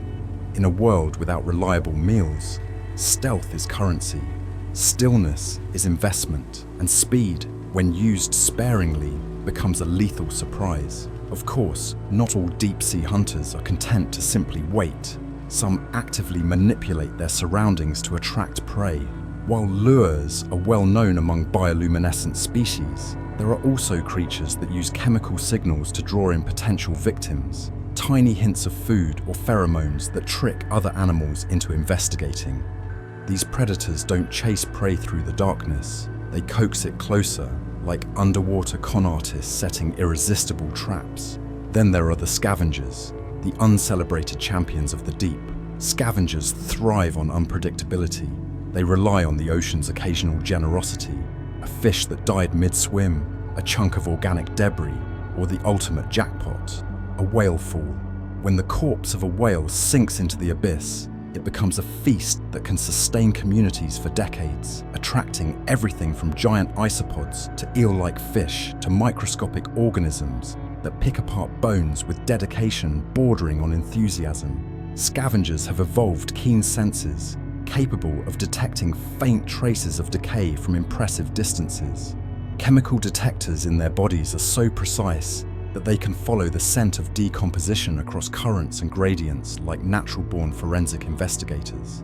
When they arrive at a carcass, they waste no time. Many possess specialized jaws or mouthparts designed to tear, scrape, or bore through tissue that would be challenging for other animals to access. The giant isopod, nature's enormous armored cleanup crew, uses its powerful mandibles to crack open tough skin and feast with methodical patience. Hagfish produce slime that helps them burrow into dead animals, reducing competition and ensuring privileged access to internal organs. Deep-sea scavengers don't discriminate. They eat almost anything organic, from fish to squid, to the occasional unlucky visitor swept down from shallower waters. Their digestive systems are built to extract every possible nutrient, wringing calories from material that might be seen as unappealing or outright horrifying on the surface. But in the deep sea, nothing goes to waste. Every scrap is opportunity. Then there are the creatures with elastic stomachs, animals so committed to maximizing rare meals that their digestive systems stretch beyond what seems physically reasonable. In an ocean where food arrives infrequently and unpredictably, the ability to eat a meal several times your own size is not gluttony, it's survival strategy. Some deep-sea fish possess stomach linings that expand like biological balloons. When a lucky prey item is captured, the hunter's stomach unfolds, stretches, and accommodates astonishing volumes of food. Certain species swell noticeably after eating, transforming from sleek silhouettes into rotund, slightly ridiculous-looking blobs. But appearance is irrelevant when the trade-off is weeks or even months of sustenance. Surface animals might fuss over portion sizes, but deep-sea creatures operate under the rule: if you can fit it, you can eat it. This elastic capacity is especially important for predators that rarely encounter prey. A single large meal might be the difference between thriving and starvation. Accordingly, these creatures evolve digestive enzymes capable of breaking down bone, cartilage, and tough tissue with ruthless efficiency. Nothing edible is ignored. If it can be digested, it will be. Another adaptation seen in some deep-sea feeders is the reduction or complete elimination of unnecessary sensory input. Why maintain sharp vision if you rarely hunt visually? Why rely on complex taste receptors if most of your meals come pre-rotted? Many species focus instead on tuning their senses to detect movement, vibration, or chemicals that signal nearby prey or carrion. Their feeding strategies are not guided by elegance, they're guided by pragmatism. Even filter feeders in the deep show surprising innovation. Some species create slow, patient feeding currents, drawing in microscopic particles that drift like snow through the ocean. Others rely on mucus nets or feathery appendages to capture small bits of organic material. It's a quieter, gentler strategy, but one perfectly matched to environments where energy must be saved and nourishment arrives in tiny increments. Perhaps the most remarkable aspect of deep-sea feeding strategies is how varied they are, despite the harshness of the environment. Some creatures wait, some hunt, some scavenge, some stretch, some nibble continuously, and others gorge infrequently but dramatically. No single approach dominates because no single approach works everywhere. In a world where meals are rare and unpredictable, deep-sea animals have evolved to take advantage of whatever the ocean offers, whether that's a drifting shrimp, a fallen giant, or a faint chemical trail. Their feeding strategies reflect a simple truth. In the abyss, survival belongs to the creative, the patient, and the opportunistic. Down here, every bite counts, and the creatures of the deep have learned to make those bites last. Reproduction in the deep sea is not a gentle, candlelit affair. It is a logistical nightmare wrapped in biological improvisation. The darkness makes finding a mate almost comically difficult. The sparseness of life means the odds of bumping into someone compatible hover somewhere between slim and you'd have better luck writing your number on a message in a bottle and tossing it into a hurricane. Add crushing pressure, freezing temperatures, and unpredictable currents, and you have an environment where traditional courtship dances simply don't stand a chance. Deep-sea creatures, unwilling to let extinction win by default, therefore developed reproductive strategies that are less romantic elegance and more bold, desperate genius. One of the most astonishing and admittedly strange solutions belongs to the anglerfish. At the depths where they live, males and females rarely cross paths. In fact, if you're an anglerfish, encountering another member of your species is approximately as rare as finding a four-leaf clover under miles of water. So evolution took the guesswork out of the process. When a male anglerfish finally encounters a female, he does not flirt, introduce himself politely, or offer flowers. He bites her, permanently. This is less aggression and more an evolutionary commitment ceremony. Once attached, the male fuses to the female's body, gradually dissolving into her like a tax document merging into a filing cabinet. His organs shrink until he becomes little more than a pair of functioning gonads riding along on her bloodstream. To modern sensibilities, this might seem extreme, but for anglerfish, it ensures that whenever the female is ready to reproduce, the male is literally attached and ready to assist. It is the ultimate solution to long-distance dating. Eliminate the distance entirely. Of course, not all deep-sea creatures rely on such dramatic fusions. Many species invest in chemical communication, releasing pheromones that drift through the water like coded messages. These chemical signatures can carry astonishing detail, species identity, sex, reproductive readiness, and can travel surprising distances in still water. In the absence of light, scent becomes the billboard of the deep. A receptive female may broadcast her availability for hours, hoping that somewhere in the darkness, a male will pick up the message and follow it like a thread across a labyrinth. For species that live in sparse but stable communities, such as certain crustaceans and polychaete worms, more coordinated strategies emerge. Some synchronize their reproductive cycles with environmental cues, changes in temperature, slight shifts in current, or the presence of seasonal nutrient pulses drifting from above. When conditions are right, entire populations release gametes into the water simultaneously, turning the deep into a brief blizzard of microscopic potential.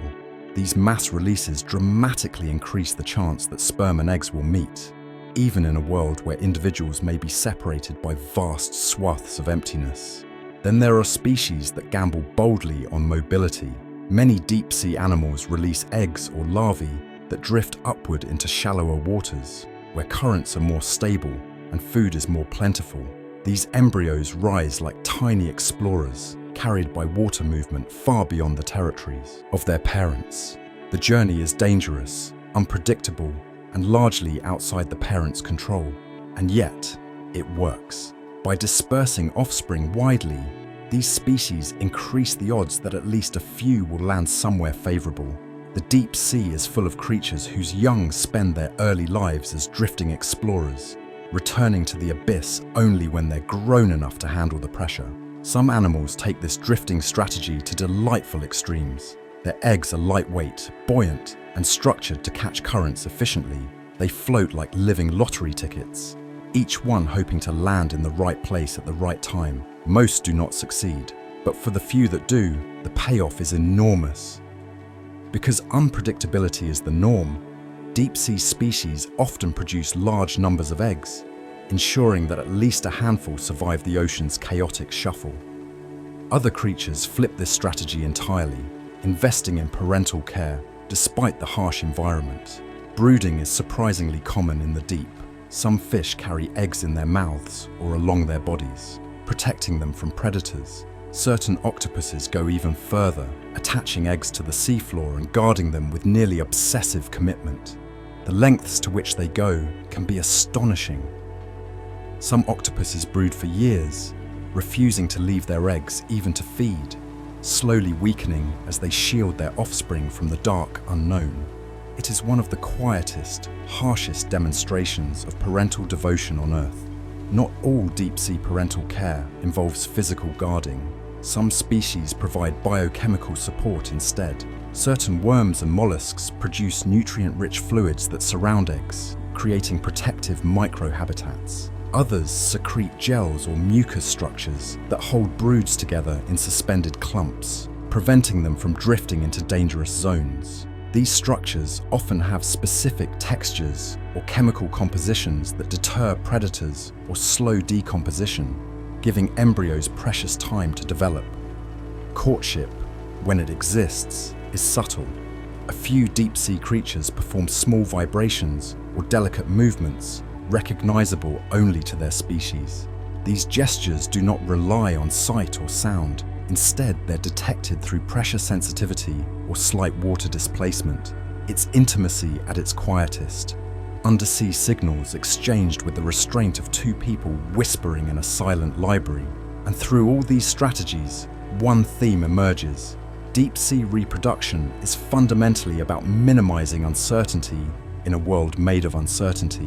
Whether through physical fusion, chemical broadcasting, drifting young, synchronized releases, or laborious parental care, each species invents its own method for navigating a reproductive landscape that would overwhelm most shallow-dwelling animals.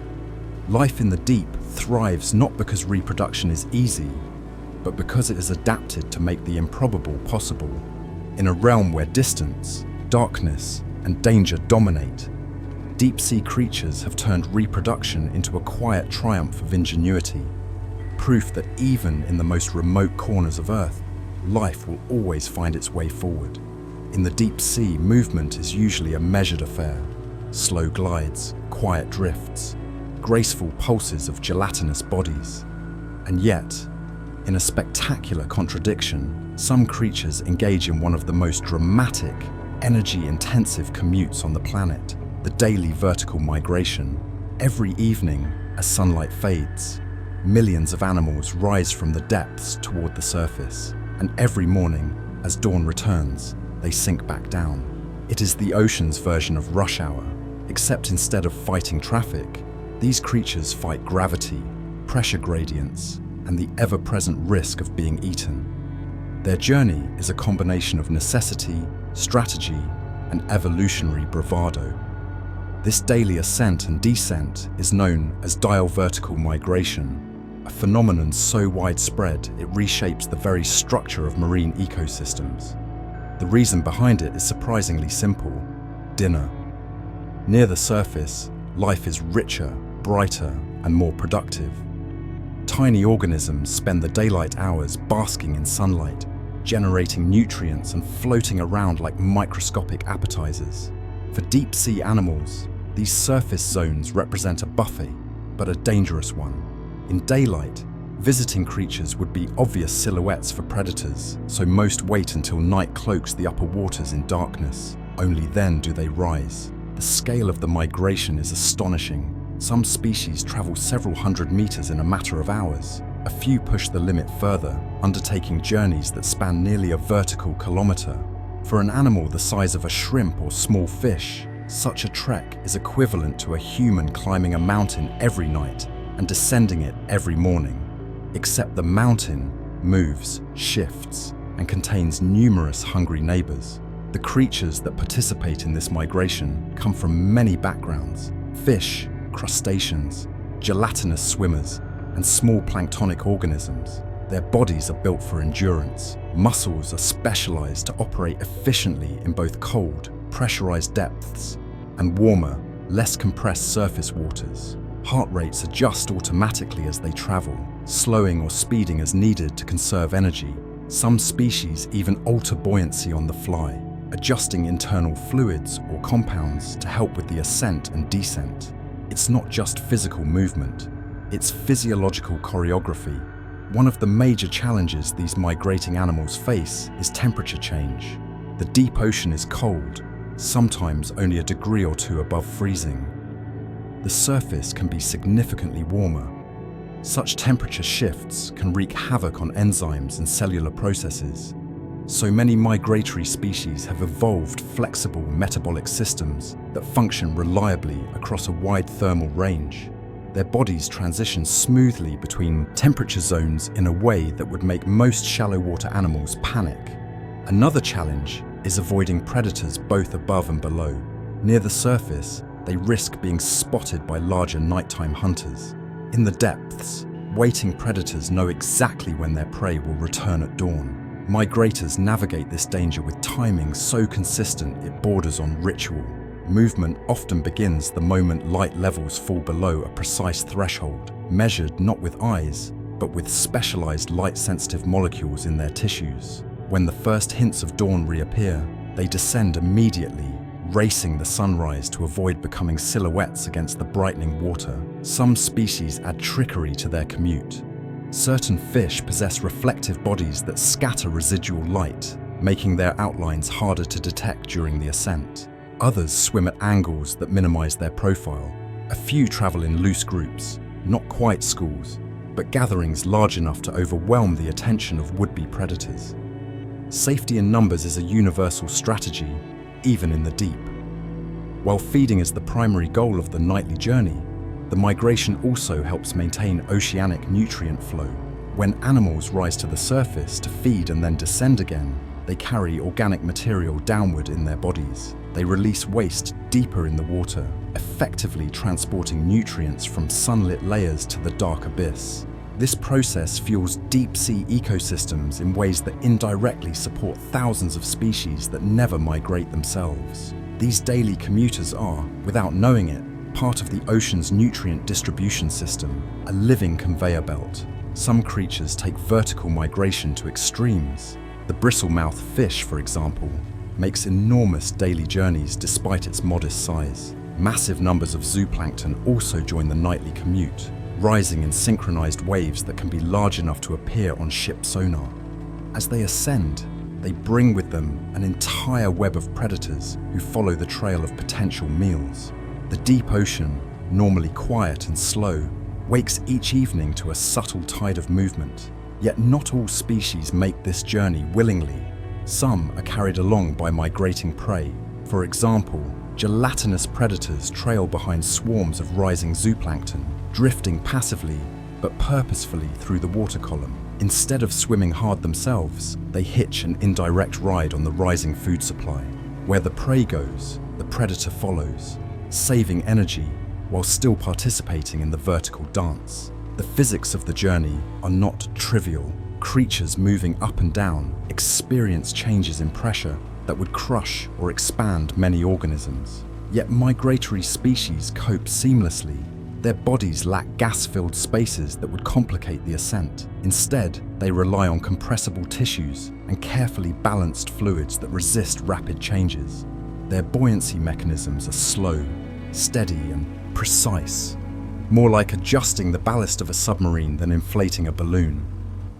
Some fish supplement their ascent with specialized fats that help maintain buoyancy across depths. Others rely on long, slow fin movements that prioritize efficiency over speed. The migration is a marathon, not a sprint, and every calorie counts.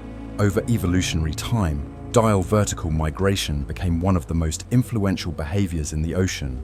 It shapes predator-prey dynamics, impacts nutrient cycles, and affects global carbon movement. When countless tiny animals carry carbon-rich material downward in their bodies, they contribute to the ocean's ability to store carbon long-term, subtly influencing Earth's climate. It is an extraordinary example of how small daily actions, performed by creatures no larger than a fingernail, can shape planetary processes. For the animals themselves, however, the migration is less about climate and more about survival.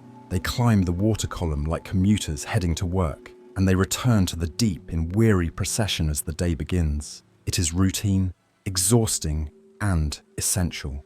In the deep sea where stillness rules, these daily travelers stand out as the marathoners of the abyss. Proof that even in the quietest, darkest places on Earth, life can be astonishingly dynamic. In the deep sea, size is not just a trait, it's a negotiation with physics, pressure, temperature, and the scarcity of food. Down where sunlight is a myth and conditions rarely change, evolution seems to have split its strategies into two extreme categories: become impressively huge, or shrink to the point where a microscope starts asking for overtime pay. There is very little middle ground. The deep ocean is a place of giants and dwarfs, of creatures so large they redefine our expectations, and others so absurdly tiny they look like commas drifting through the dark. And the reasons behind these extremes reveal just how strange, elegant, and opportunistic evolution becomes under pressure. Literally. Let's start with the giants. When most people imagine the deep, they think of enormous characters like the giant squid, the colossal squid, or the equally imposing giant isopod. The classic explanation behind gigantism in the deep sea is simple. Cold temperatures and extreme pressure slow metabolism, allowing organisms to grow larger over long lifespans. But the reality is richer and more nuanced. In deep water, the stability of the environment means animals face fewer sudden shifts in temperature, predators, or available food. Growth becomes a slow, patient process. The result is creatures that accumulate size, like they're collecting small achievements across decades. Food scarcity also plays a surprising role. While it seems counterintuitive, being big can actually help an organism survive in a world where meals are sporadic. Large bodies store energy more effectively. They can hold more fat reserves, digest large meals slowly, and outlast lean periods better than smaller animals. A giant isopod can gorge on a carcass and then wait months before needing to eat again. Sitting on the sea floor like a bloated survivor of a feast it will happily reminisce about for half a year. The giant squid, on the other hand, leverages size as both weapon and shield. Large enough to fight predators, yet sleek enough to glide through the depths like a shadowy torpedo. Low temperatures contribute to another factor: slowed development. Many deep-sea giants grow for decades or centuries. With no need to rush, they simply keep increasing in size. The Greenland shark, a deep-dwelling species, can live for centuries and reaches gigantic proportions, with all the urgency of a glacier learning to dance. Pressure, too, plays a role. Large bodies distribute stress more evenly, allowing these giants to move gracefully in an environment that would crush organisms designed for shallower waters. Soft tissues, flexible cartilage, and buoyancy structures work together to support mass without the need for heavy bones. Some of the giant jellies drift through the deep with tentacles as long as football fields, their size enabled by the fact that most of their bodies are delicate scaffolds of water and protein. But if giants rule with size, dwarfs rule with efficiency. Near many deep-sea habitats, especially in nutrient-poor zones, minimizing energy expenditure becomes the name of the game. The tiniest deep-sea creatures, microcrustaceans, small fish, transparent worms, reduce their size not out of shyness, but out of brilliance. A smaller body needs fewer calories. It reproduces quickly. It maneuvers easily in tight spaces.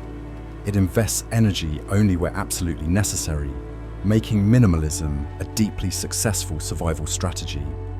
In some cases, dwarfism is the direct result of evolutionary miniaturization. Certain parasitic or symbiotic animals shrink over time because they no longer need elaborate organs or complex structures. With fewer responsibilities, no need for hunting, elaborate defense, or active movement, they evolve into tiny, efficient forms. Some worms near deep-sea sediments grow so thin and narrow they resemble floating threads. Others are nearly invisible specks, living in the shadows of larger creatures, surviving off leftovers and microbial detritus. Extreme pressure also influences small size in surprising ways.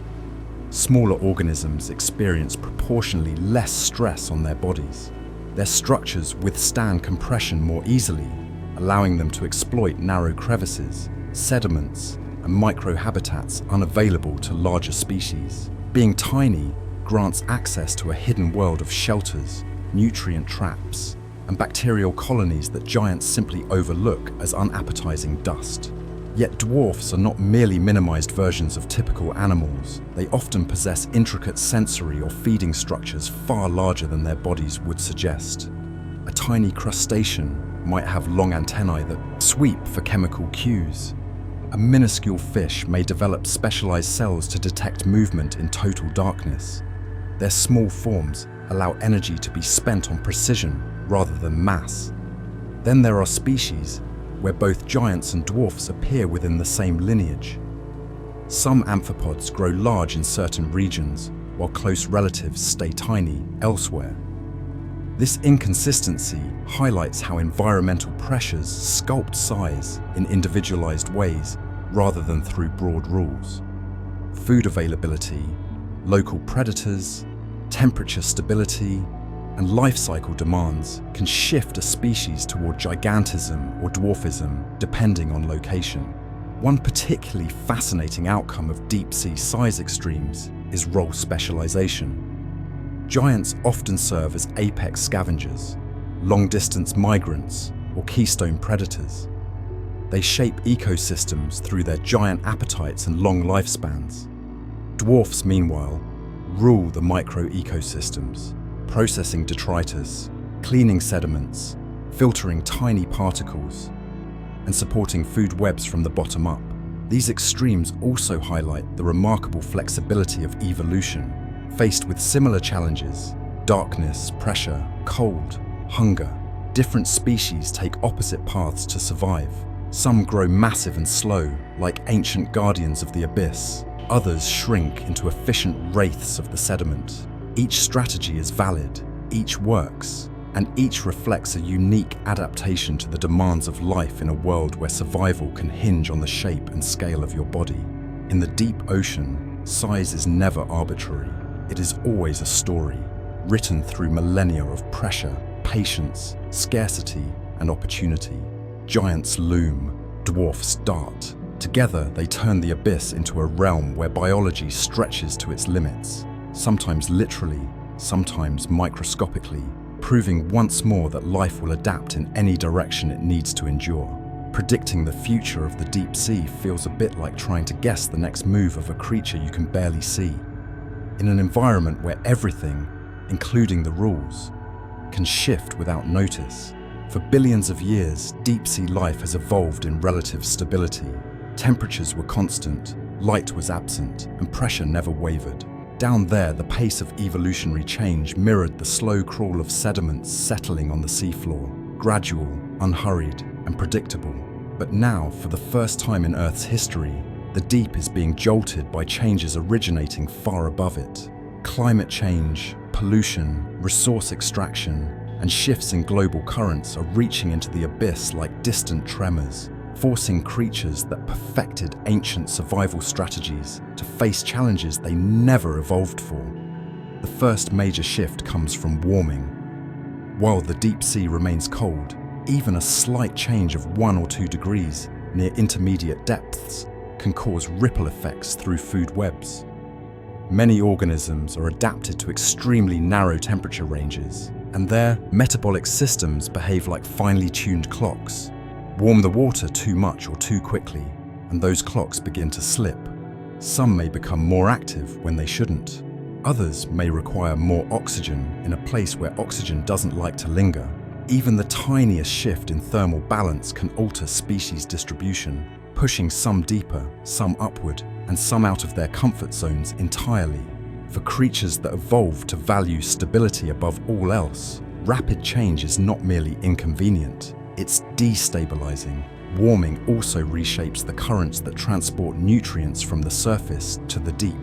If the ocean's great conveyor belts slow or shift course, deep-sea ecosystems will feel the loss like a drought. The gentle rain of organic material that falls from the surface, marine snow, may thin out, depriving long-lived species of the small but steady energy supply they depend on. Giants that rely on infrequent large meals may find their opportunities dwindling. Small, efficient feeders might endure longer, but even they could face competition from species shifting their ranges in response to warmer waters. Oxygen loss is another looming challenge. Climate change reduces oxygen in mid-water zones known as oxygen minimum layers. These zones may expand, forming barriers that trap deep-sea species below or force them into suboptimal habitats. Animals that rely on delicate internal chemistry, honed for low oxygen conditions but not no oxygen, may find themselves pushed to physiological limits. Evolution has sculpted many deep-sea creatures into experts at surviving scarcity, but total depletion is another matter. Even the best oxygen-saving adaptations can fail if the water becomes too depleted. Human activity introduces pressures the deep never had to consider before.